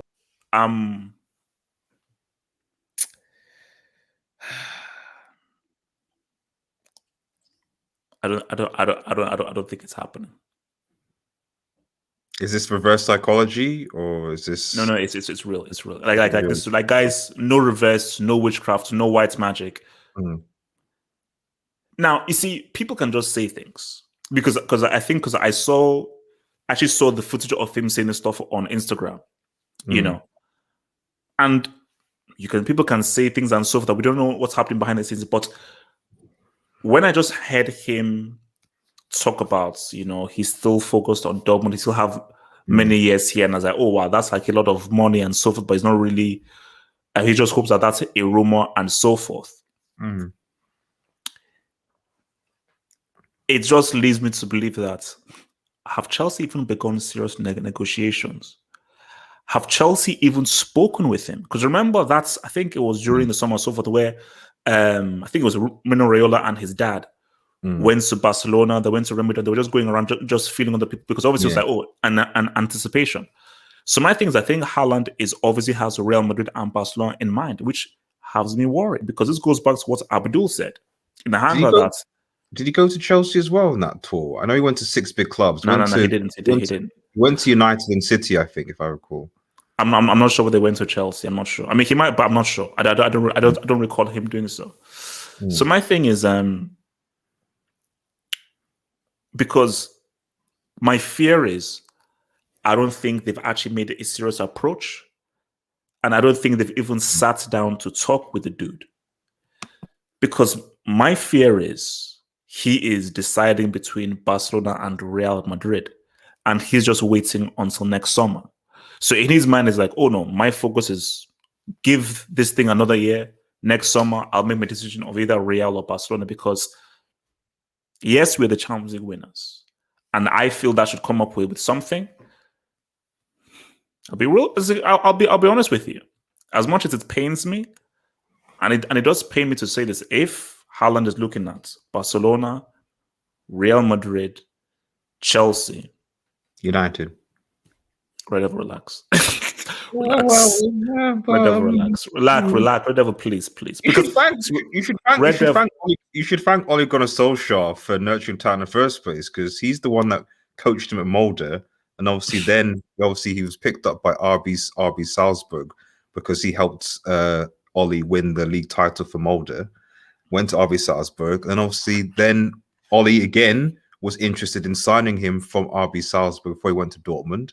He obviously chose Dortmund because he wanted to further his development, and there he is. So no, because I'm saying, like, if a situation arises that United are going to get Varane, they got Sancho, and they get Haaland, like we're having a 72-hour. 72-hour. Like having and basically, I will self-harm. I will self-harm. Bro, how can you? You got Turbo Timo, man. You got a UCL winner in Turbo Timo, man. He's how many UCLs does Haaland have over Timo Werner? You know what I mean? No, but And Werner scored a goal in a Champions League semi-final.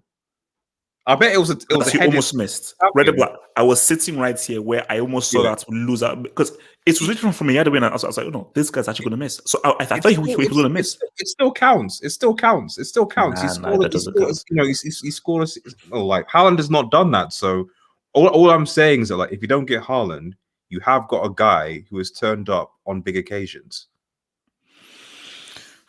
Okay, so I mean, okay, I'll come to you with where I'm at with this is I'm holding out hope. My name is Half Hope, so I'm going to hold out. So my hope is we don't know everything.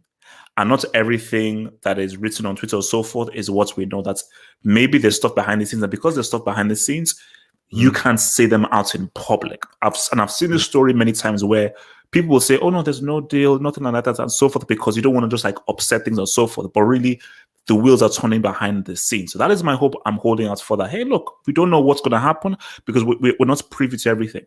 But I live my life with preparing myself for the worst. Because I said to myself, like in life, and I think this is an advice I give to everyone, even to you guys in the live chat, man, is that, guys, prepare yourself for the worst. The worst thing you can do in life is if you never prepare yourself for the worst happens, and you can't cope with it. So my thing is that, okay, Half Hope. How do I emotionally get myself in the mind of frame that Chelsea don't buy a striker, and I now have to emotionally go through another tough heartache madness of a double agent spy known as Limo Lerner. So my thing is, okay, how do I cope with that? Because Red Devil, there's only so much you can take of a guy missing 1v1s, open goals, and miss. Say, Red Devil, there's only so much you can take. There's only so much I can shout, scream, bitch, and moan. Because you've seen all my post match where I've screamed, I've shouted, I've thrown every abuse possible towards this man. It comes to a point as to where, bro, I can't take this anymore. Sell this clown, and please can I get a strike? Because Red Devil, my thing is that what's the point of winning the Champions League then? The whole point of winning this stupid trophy, the whole point we had to go through hell through Atletico, go through hell through Esport, and go through hell with Atletico, Real Madrid, and then Man City. So we did all of that for what? See, that's Red Devils, that's unfair. That makes no sense. How do you win the hardest trophy you can win it in club football and you get no reward? Well, bro, according to Madrid Zone, just a tweet, a Madrid Twitter page I follow, it says that they say that Real Madrid are open to selling all their players for the right offers. No one is untouchable. Why I mention that is that, like, you're talking about Haaland. If this is true, but it is true by Madrid Zone now, that's very reliable. Like, if that's true, why not Kareem, man? If what they're saying is true in that Twitter, I'm just saying as a second, Haaland 160. If you can make a good offer, would you not take a Kareem at Chelsea? If this tweet is true, where like no player's untouchable, if the right offer comes along, they'll consider it. Varane, a Benzema at Chelsea for let's say Kareem Benzema will go for maybe 70, 80, let's say 70 million, that are thereabout. You see, Red Devil, Benzema's not even been in my mind from this. So you just hit me with a ton of bricks. You just hit me. Tweet, which makes sense from a financial point of view if they wanted to raise money for Mbappe and things and stuff like that. So, but I mean, what are your thoughts on that? Like, as if you couldn't get Haaland and Madrid are saying, listen, any of our players are potentially up for sale. If you give us a certain amount of money, how much would you think you'd be prepared to pay for, say, someone like a Benzema?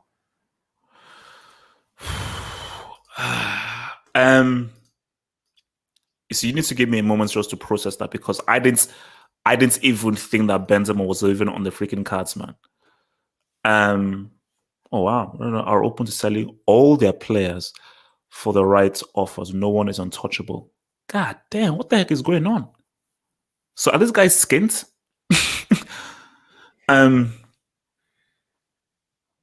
How old is Benzema? Does it matter though? His performance in the World Cup, man. You He's saw that. he's going to be 34 in December. I take him on a 2-3 year deal, man. Come on. See, my thing is, look, ideal scenario, of course, Haaland. If Benzema is available, bro, that's nice, man. And Benz, that wouldn't be bad, bro. Because I'm just thinking of like, you know that this guy can score goals. You know he can play within the team. You know he can give him the ball to fit and so forth. So you know he's going to bring in quality, especially even with regards to creativity as well, and provide for Havertz, so forth and everything. And as I said again, you can get 2 good years from him still. Yeah, exactly. That's what I'm saying. Yeah, while you wait for obviously the market, you could still, if we're talking about actually like, but my thing is that on the league. The thing though is that if we now get and we just get Benzema, then Haaland is gone. Because if you don't get Benzema, Haaland is gone to Barca or Real Madrid next summer. Yeah, and he's going to be there for the next foreseeable future. But then you know that there's probably going to be like another because let's be real, like they've got how many strikers are there? How many strikers are there?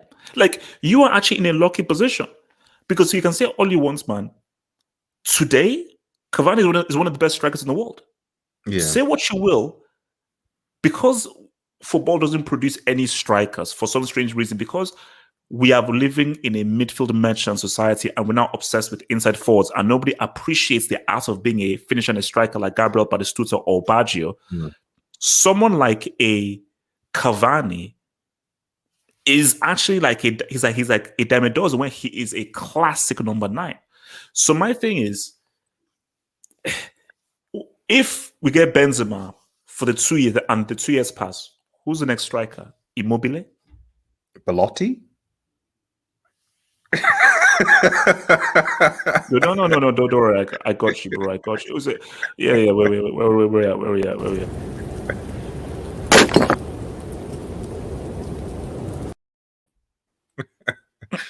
That's where we're at, man. That's where we're at.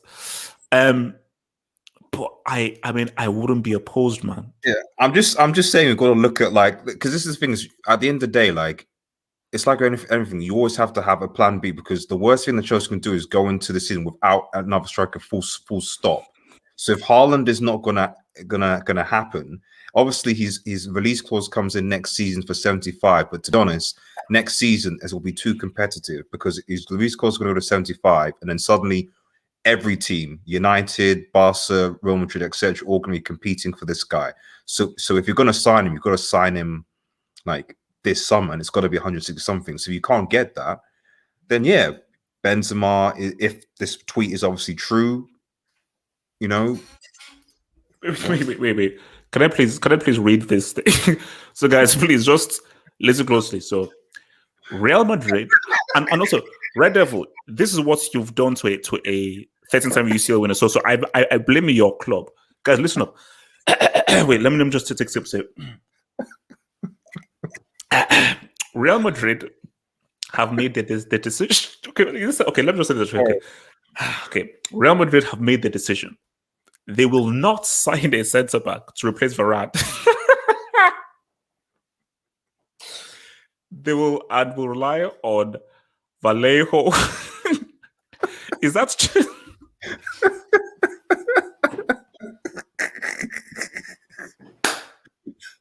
Just.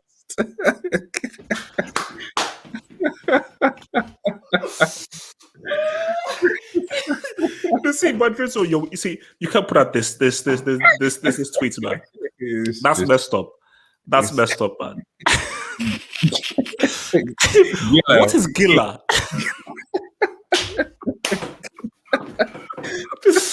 I'm gonna look him up. Oh man, just so just Grealish. Oh man, it sounds like there's when you had when you were a kid and like you had like you eating Frosty, but you couldn't afford Frosties. Yeah. You got the unbranded stuff, Oh like, yeah. Oh my god! Like instead of Frosties, you got like sugar puff or sugar something or whatever. That's what it just sounds like. These unbranded Madrid players or something. Oh my god! Wait, so wait, hold up. Let me, because I want to just know who Gilla is, man. So guys, this is Gilla. That's Gilla.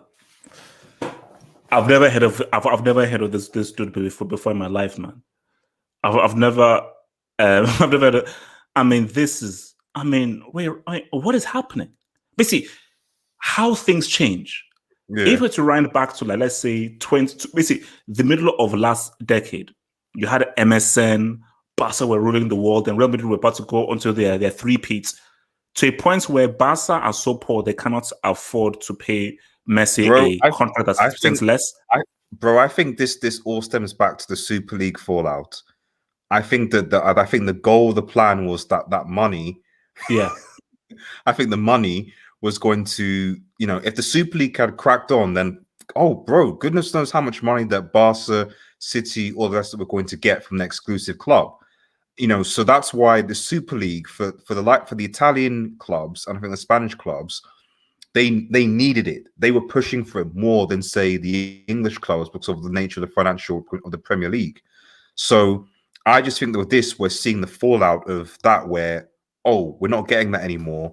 So when now our clubs are in financial difficulty, and now you're relying on a guy called Gilla and Chuck E. Cheese to just sort of just try. What a fall, man! Crust. Is that so? Is this Gilla or Trust? Yeah. This is Gilla, and this is the Trust. This is Vallejo, who looks like a drug lord's partner, basically. So, these are on FIFA, right? When you had those executive players that don't have any faces. Yeah. No, it's like this is messed up. Like this is truly messed up, man. This okay. Actually, wait. Okay, let's see what Chust looks. I think his name is. How do you call yourself, Chust? Like, okay, let's see Chust. See. You should be giving Madrid Zuma so you get Benzema. Say, guys, we have plenty of centre backs. Take Zuma, take Rudiger. We'll take Benzema off your hands or something. So that's Chust. I like the hairstyle, man. You look serious. This is better. So guys, I present this is Chust. This is Chust, guys. This is Chust, man. Wow. But we know what this shows. Now, I still say La Liga plays the best football and so forth. Premier League is king. In terms of money and financial sustainability, Premier League is king. Premier League is king, man. The Premier League is king, because this just would never happen in the Premier League. It just will never happen in the Premier League, man. All right, let's hit some dots before we go to our final topic, man. So from our main man here, Detroit's Rock City man, who says, lead level, Man U are back. Premier League title and CL semi. Pop those bottles. No. Let me ask you this. If United finish trophy, so if United, they secure Varane, they get Sancho, maybe they even get another guy. Let's just say, so Sancho and Varane, and they finish trophyless, would you want Ole sacked? I think, well, first of all, like, sort of yes, but like, the thing is that for me, the most important signing of summer was a CDM, because I just feel that we can't go into another thing with Fred and McFred again. I think that so that's what you want to really for. So basically, you're in for Ndidi. You like the Ndidi thing. Yeah, that for me is great. What I would say, however, is that, like, and this is why I question where I've seen a lot of people on Twitter say, "Oh, United signed Sancho and Varane. Okay, now they're suddenly favourites to win the Premier League title." I'm like, slow down a minute. If you're going to say that, then what you're effectively saying is one of City, Chelsea, or Liverpool are going to finish fourth. And so how can you tell me that City, who won the Premier League title last season and who got to the Champions League final last season, Chelsea, who won the Champions League, and Liverpool, who'll be back with a strengthened, the centre backs and all the stuff that we back. How can you tell me that any one of those three teams are going to finish fourth? So by saying United are going to win the title, you're effectively saying that one of those three teams I mentioned, based on their history and performance, is going to finish fourth. And I don't think anyone can give me a justified reason. Like if I asked you, okay, can you now, if you say United's effects to win a title, can you give me a reason as to why either City, Liverpool, or Chelsea are going to finish fourth? No, but why fourth though? They can easily because if United win, if you're saying United are the favourites to win a title, what I'm saying is one of those three teams has to finish. Look what happened to Liverpool this season. Like stranger things have happened. There could just be a case where somehow, like Chelsea is one of those clubs that they can be very volatile. See, Liverpool, it's doubtful because Van Dijk is coming back, but we saw what happens to them this season. City is one that's like no. City is like no, but I do think that. And they signed Kounde obviously as well, the centre back thing. So they've got Gomez coming back. So you'd expect Liverpool to probably make maybe one more signing towards the end of the summer, and then they've got Klopp. But my thing though is if for some reason, let's say United gets Ndidi, and the Varane-Maguire thing is a great partnership that now works, and Sancho is a hit, and you already know that he's got a good record against Pep. So if they now sort of sort out those smaller teams, and Sancho is the difference maker for those smaller teams, and Varane and Maguire do work out so they keep clean sheets, and he continues his good record against Man City, that is the foundation for winning the league.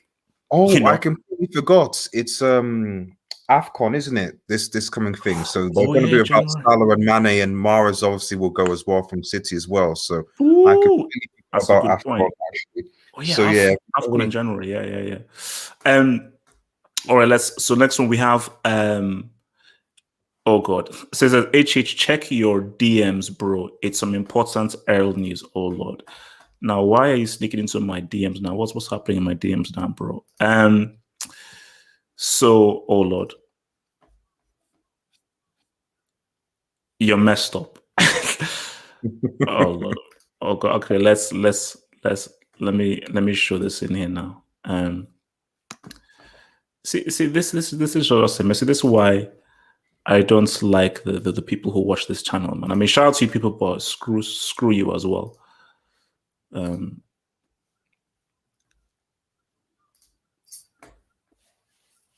This is what LSK sends me.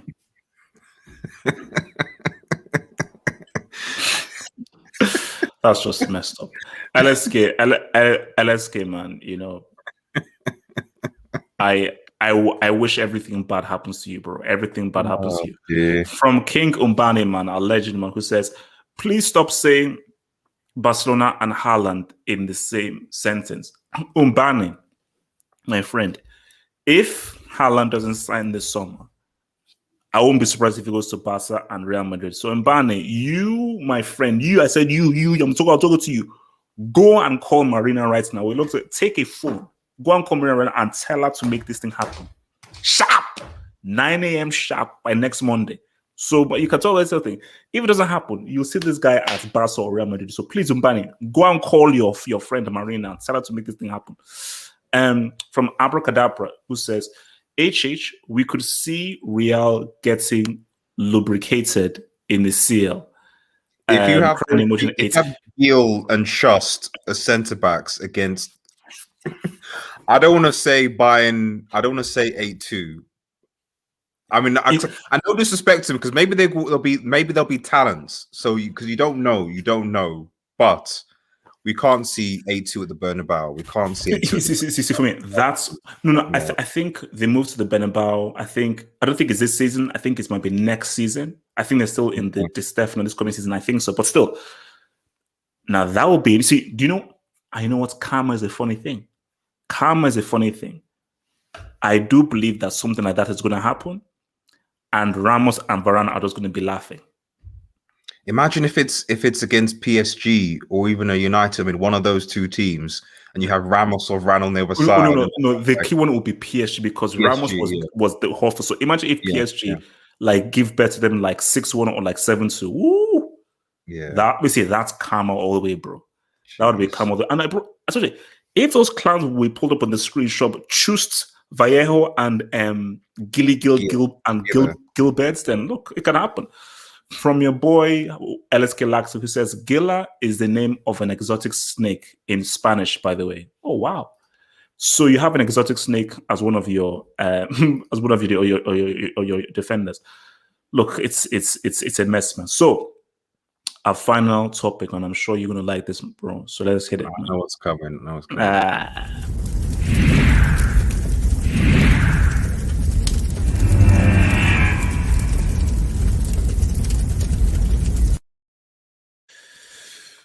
So now, Red Devil, I have read 40 mil. 40 mil, I think, is the price that I've heard. That PSG have not yet come in for, but 40 mil is the price.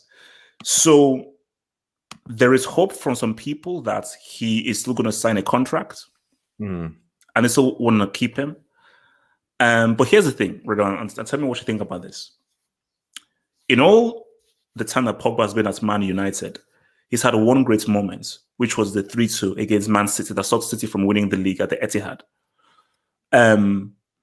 Apart from that, he's not really had any other great moments or performance. I mean, you can name multiple from gigs, you can name multiple from scores, you can name multiple from Cristiano, multiple from Bex, and so forth. Rooney as well. But Pogba just doesn't have many moments for Man United, like many winning goals, many amazing man of the match performances in big games.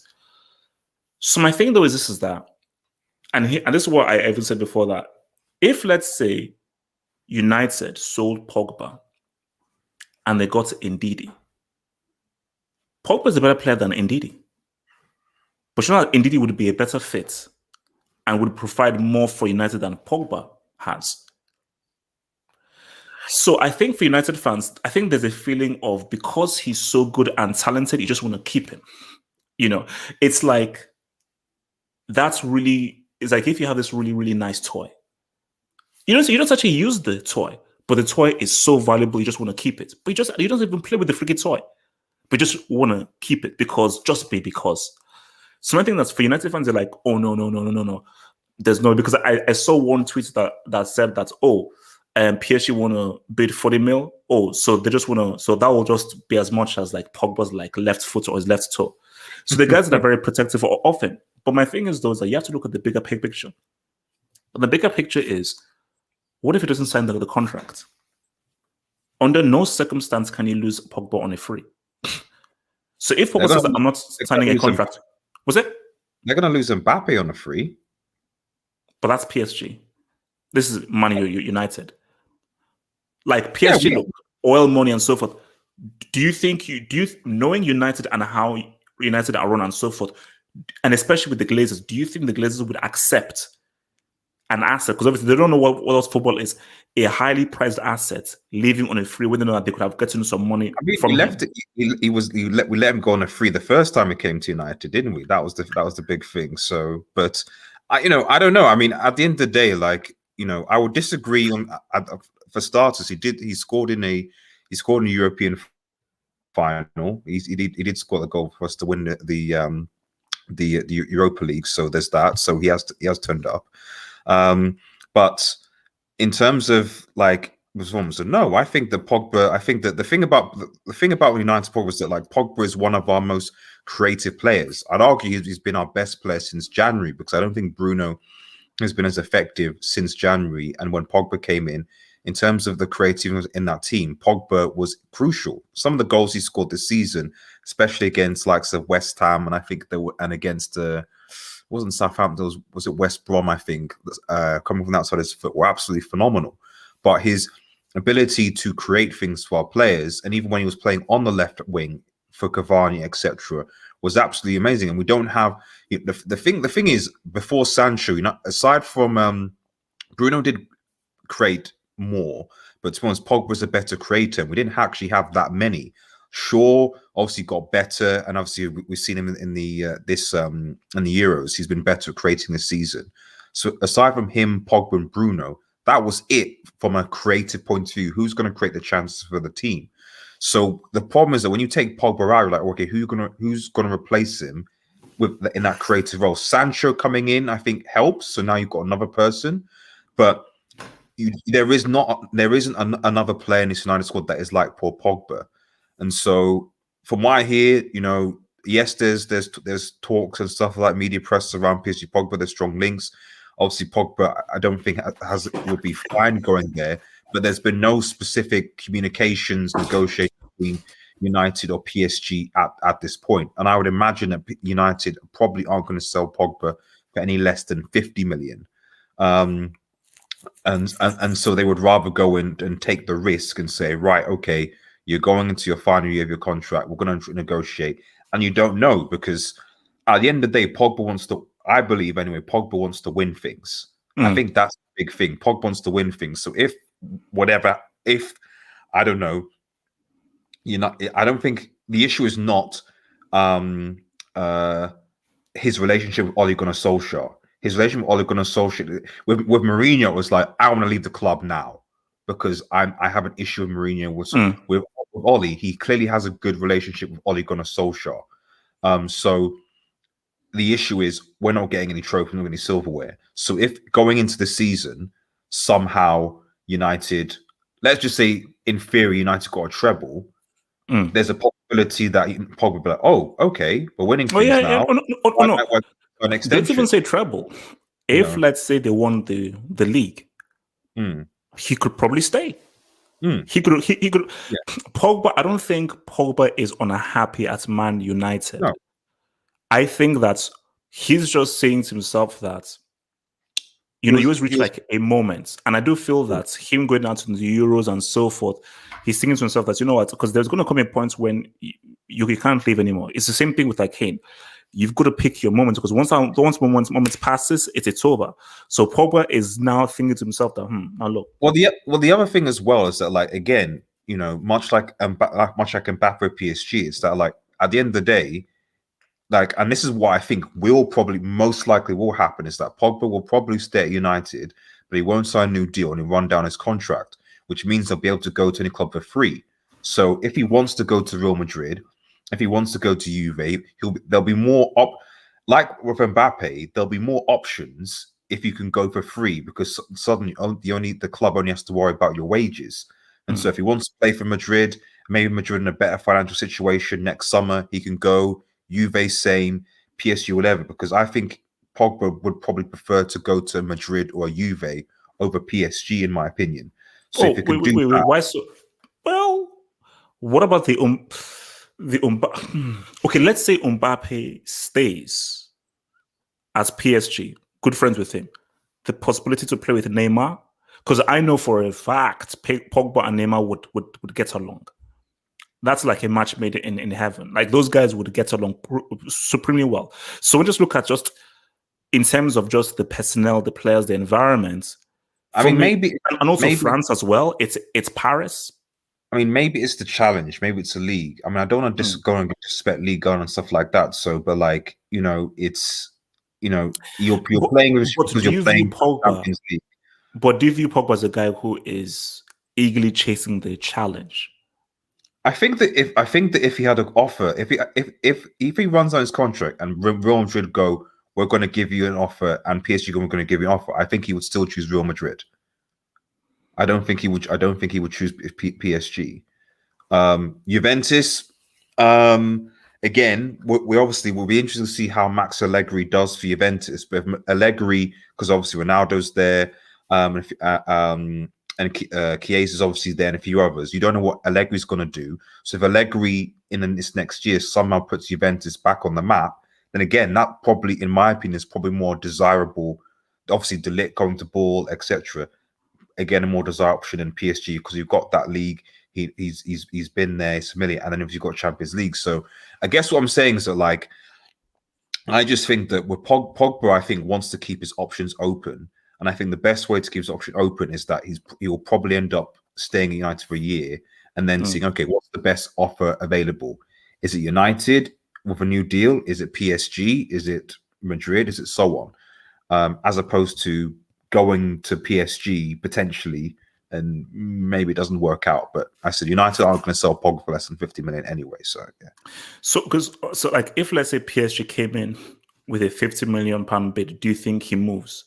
So first of all, do you believe United accepts, or do you think they push for higher? If the PSG say 50 mil, I think United probably would, somewhere between 50 60 million. I think they would. I think ideally they want 60 million, but I think anywhere between 56, I think they would. I think I'm talking pound sterling here. I don't think they would accept anything less than I don't think they'll accept the 40 million thing from my gut, but I think they'd rather go in. And to be honest, I mean, as a fan, especially if we make another signing, I would rather almost do like a last dance type of situation, because this is obviously Cavani's last year as well. You know, go in, go hard with, you know, Varane, Pogba, Cavani, Sancho, Greenwood, Van der Beek, all the rest of it. You know, it's a big year, man. Red Devil, it's a big year for Ole. You know, I still think obviously that Chelsea are Premier League and UCL favourites. Red Devil, shush. That hasn't changed. RDS, you just said that you guys are clear favourites. By you saying those things, you just said you're clear favourites. I didn't say we're clear favourites. I said I'm expecting big things, but we have to overcome the current Champions League winners, first and foremost, and the current Premier League winners. And Tuchel's going to have a full season this time as well. So goodness knows what he's going to do with Timo Werner. See, Red Devil, you can't be saying that. If we get a striker, then let's talk. With that dude called Limo, bro, you're talking about something wholly different right now, man. Wholly different right now. And so guys, we're gonna do some questions. So guys, in the live chats, last 10 minutes, send some questions, man. Last 10 minutes, send some questions, guys. We'll answer your questions in the live chat. So in the live chats, send those cues, man. From your boy RD said 17 says, what if Madrid sign both Mbappe and Pogba on a free next season? That's what I'm saying. See, for me, if Mbappe or Pogba don't move this summer, next summer is going to be bananas. Like next summer is just going to be madness. Like you could potentially see a next summer of where you see Pogba. But you could see it next summer where Haaland, Mbappe, and Pogba all move in the same summer, which I think is probably going to happen. Because I think this summer, I think everyone stays where they are. Next summer, everything goes crazy. Imagine if Madrid somehow got Haaland, Mbappe, because Haaland, Mbappe, and Pogba. Bro, it's everything resets. Yeah, and that's possible because so you get Haaland will only be like 70 mil. 75 million, exactly. 75 million, and then Sugar's on the free. And also, would you want to go to a Barcelona without Messi? Because he's going to be there, though, isn't he? I mean, he'll be there, but it's like he's. Look, he's. I mean, do the ain't slowing down, bro. Do the slowing down, because I mean, Barca or Real, because really it's like, do you want to play with Messi or do you want to play Real Madrid? I don't think Pogba and Mbappe, the impression gets, I don't think Pogba and Mbappe are going to want to go to Barcelona. I think if they're going to go to something, it'll be Madrid. Haaland, I'm not entirely sure about. I think maybe he could be convinced to go to Madrid, but or maybe they might even go to the Premier League. Obviously, who knows? Chelsea should be signing Haaland. So, what's it called? Who says Detroit's Rock City? Thank you for the dub. He says Pogba leaving Man U to LSG is a big step backwards. If he goes and they don't win, because let's be real, like, okay, if he wins the league title, you know, like, okay, fine, whatever. But like, it's much like with the Neymar thing. I still don't think Neymar move is a success until the Champions League is won. Then you could say based on the fee that they paid for him, and in those seasons you didn't even win them all. Like last season, you lost to Lille, so you can't say that is a success given what was invested in without a Champions League title. So, with Pogba coming in, I guess if they got him for free or thinking about, okay, yeah, what's fine. You didn't pay for the player, he just contributed, it is what it is. But from him personally, if he just goes there only for them to just not do anything in the Champions League, is it better because he's maybe got one or two league titles? No. Don't give me any. No, if he goes and you have to win the. I told you, Neymar has failed so far. Because if you go to PSG and all you can give me are Uber Eats titles, oh, that's a failure. The only way to succeed is if you win that Champions League, man.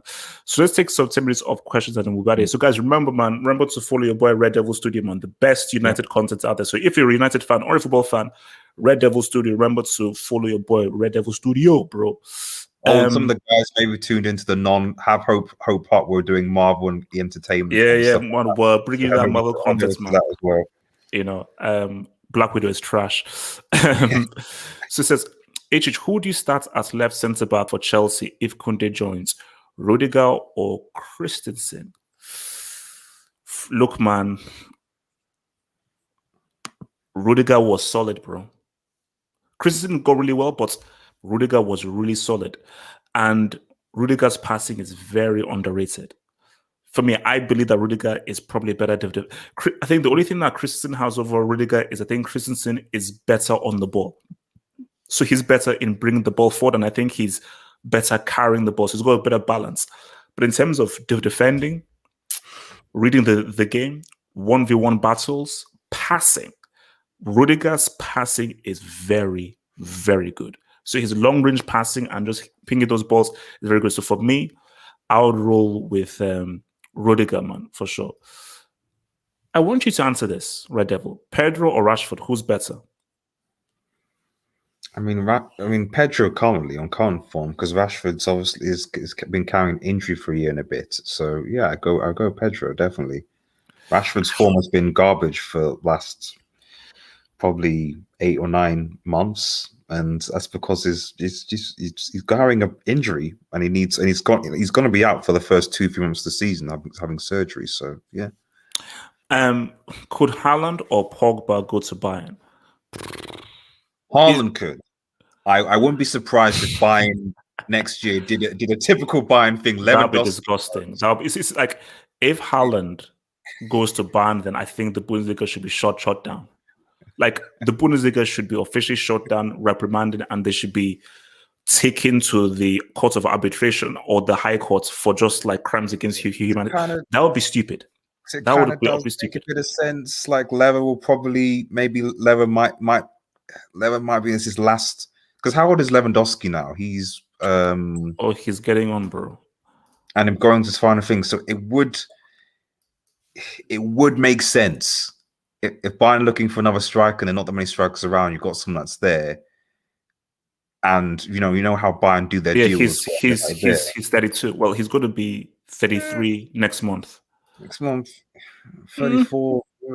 No, it's not out of it completely. Yeah, it's still a few years. It's still a few years, man. It's still a few years. It wouldn't put me if Bayern like in January when everyone's thinking, the summer, and Bayern in January go, so Haaland, Dortmund, do you want to come and sort of, what's it called? So I'm going to say that top 5 predictions for the Premier League next season. See, these are always tough. You see, for me, the reason why these are hard to do now is because I like everyone to do all their business. Then I can see the teams that everyone has. Because my prediction changes as to whether Chelsea get a strike or not. My prediction changes as to what Liverpool do and the business that they do. My prediction changes as to whether City gets Kane and Grealish. My prediction would change massively if United got like Ndidi and kept Pogba. So, but as of right now, if let's say no signings are made, and this is as of right now,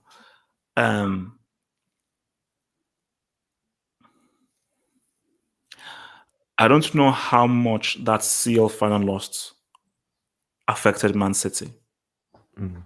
That's my thing, because United have done really good business. And my thing is the hunger for the Premier League going to still be there again? Or will there be a greater hunger in the Champions League? So my thing is that I just have questions as to, because that was painful for Man City. You went in as strong favorites, and you pretty much got bodied and outplayed. So that could affect them. Liverpool are going to come back, bro. I just don't see Solskjaer as having the tools of winning a trophy. Exactly. They'll compete, they'll come close. I can't go out on a limb and say that. Chelsea, it depends on the signings. So if Chelsea going without a striker, I don't know. I mean, I'm leaning towards Liverpool because of if Liverpool don't get any major injuries, I might lean towards Liverpool.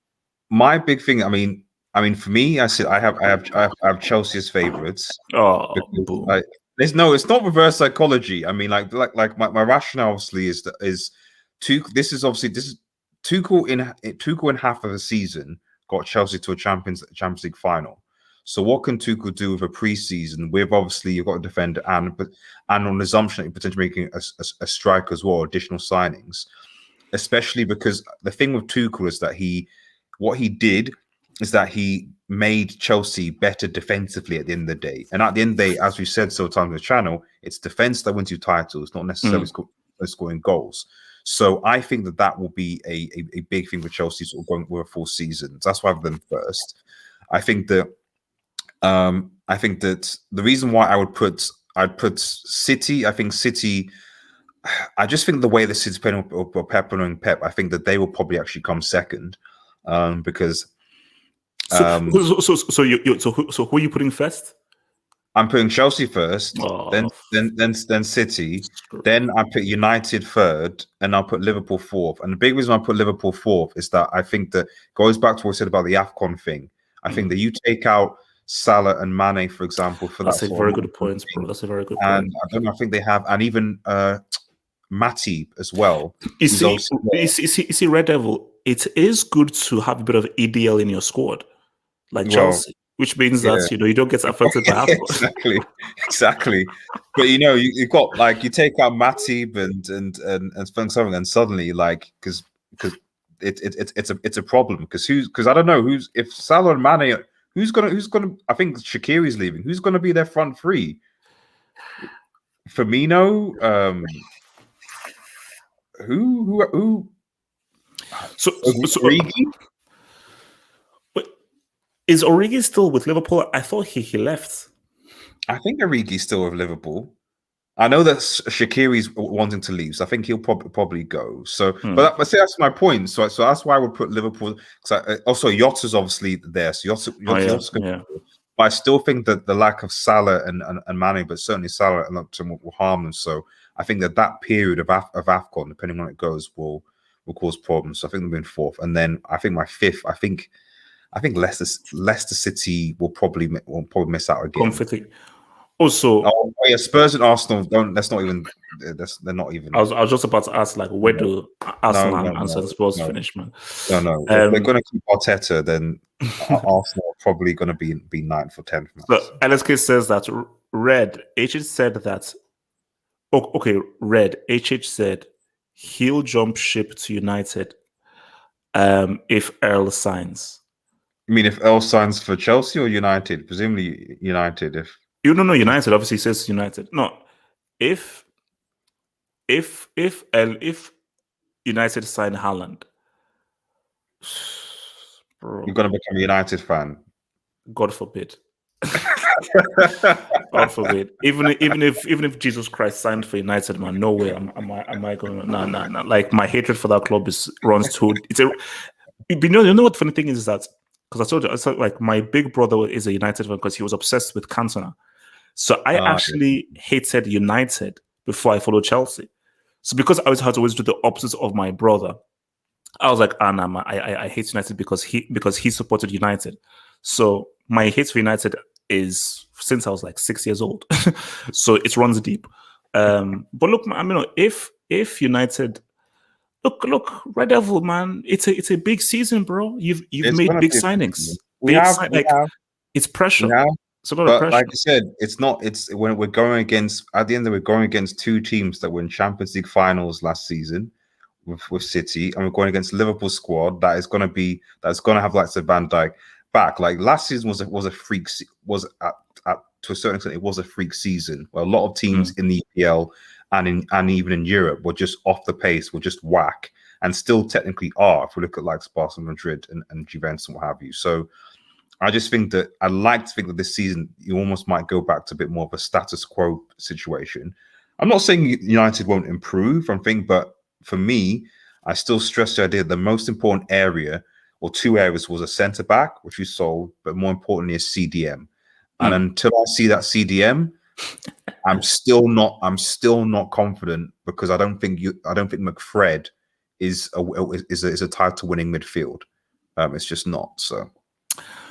Guys, it's been swell. We need to thank you, Mr. Red Devil. So hopefully, I think me and Red Devil may be doing a few more of these months, but we'll see when he can jump in on. So because obviously you've moved houses, haven't you?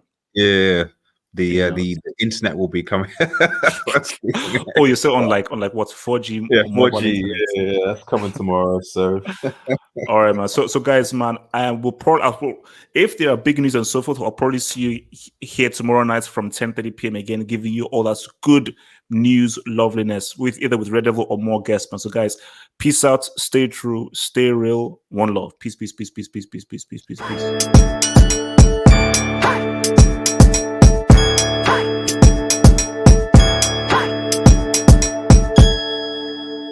Become a Patreon member.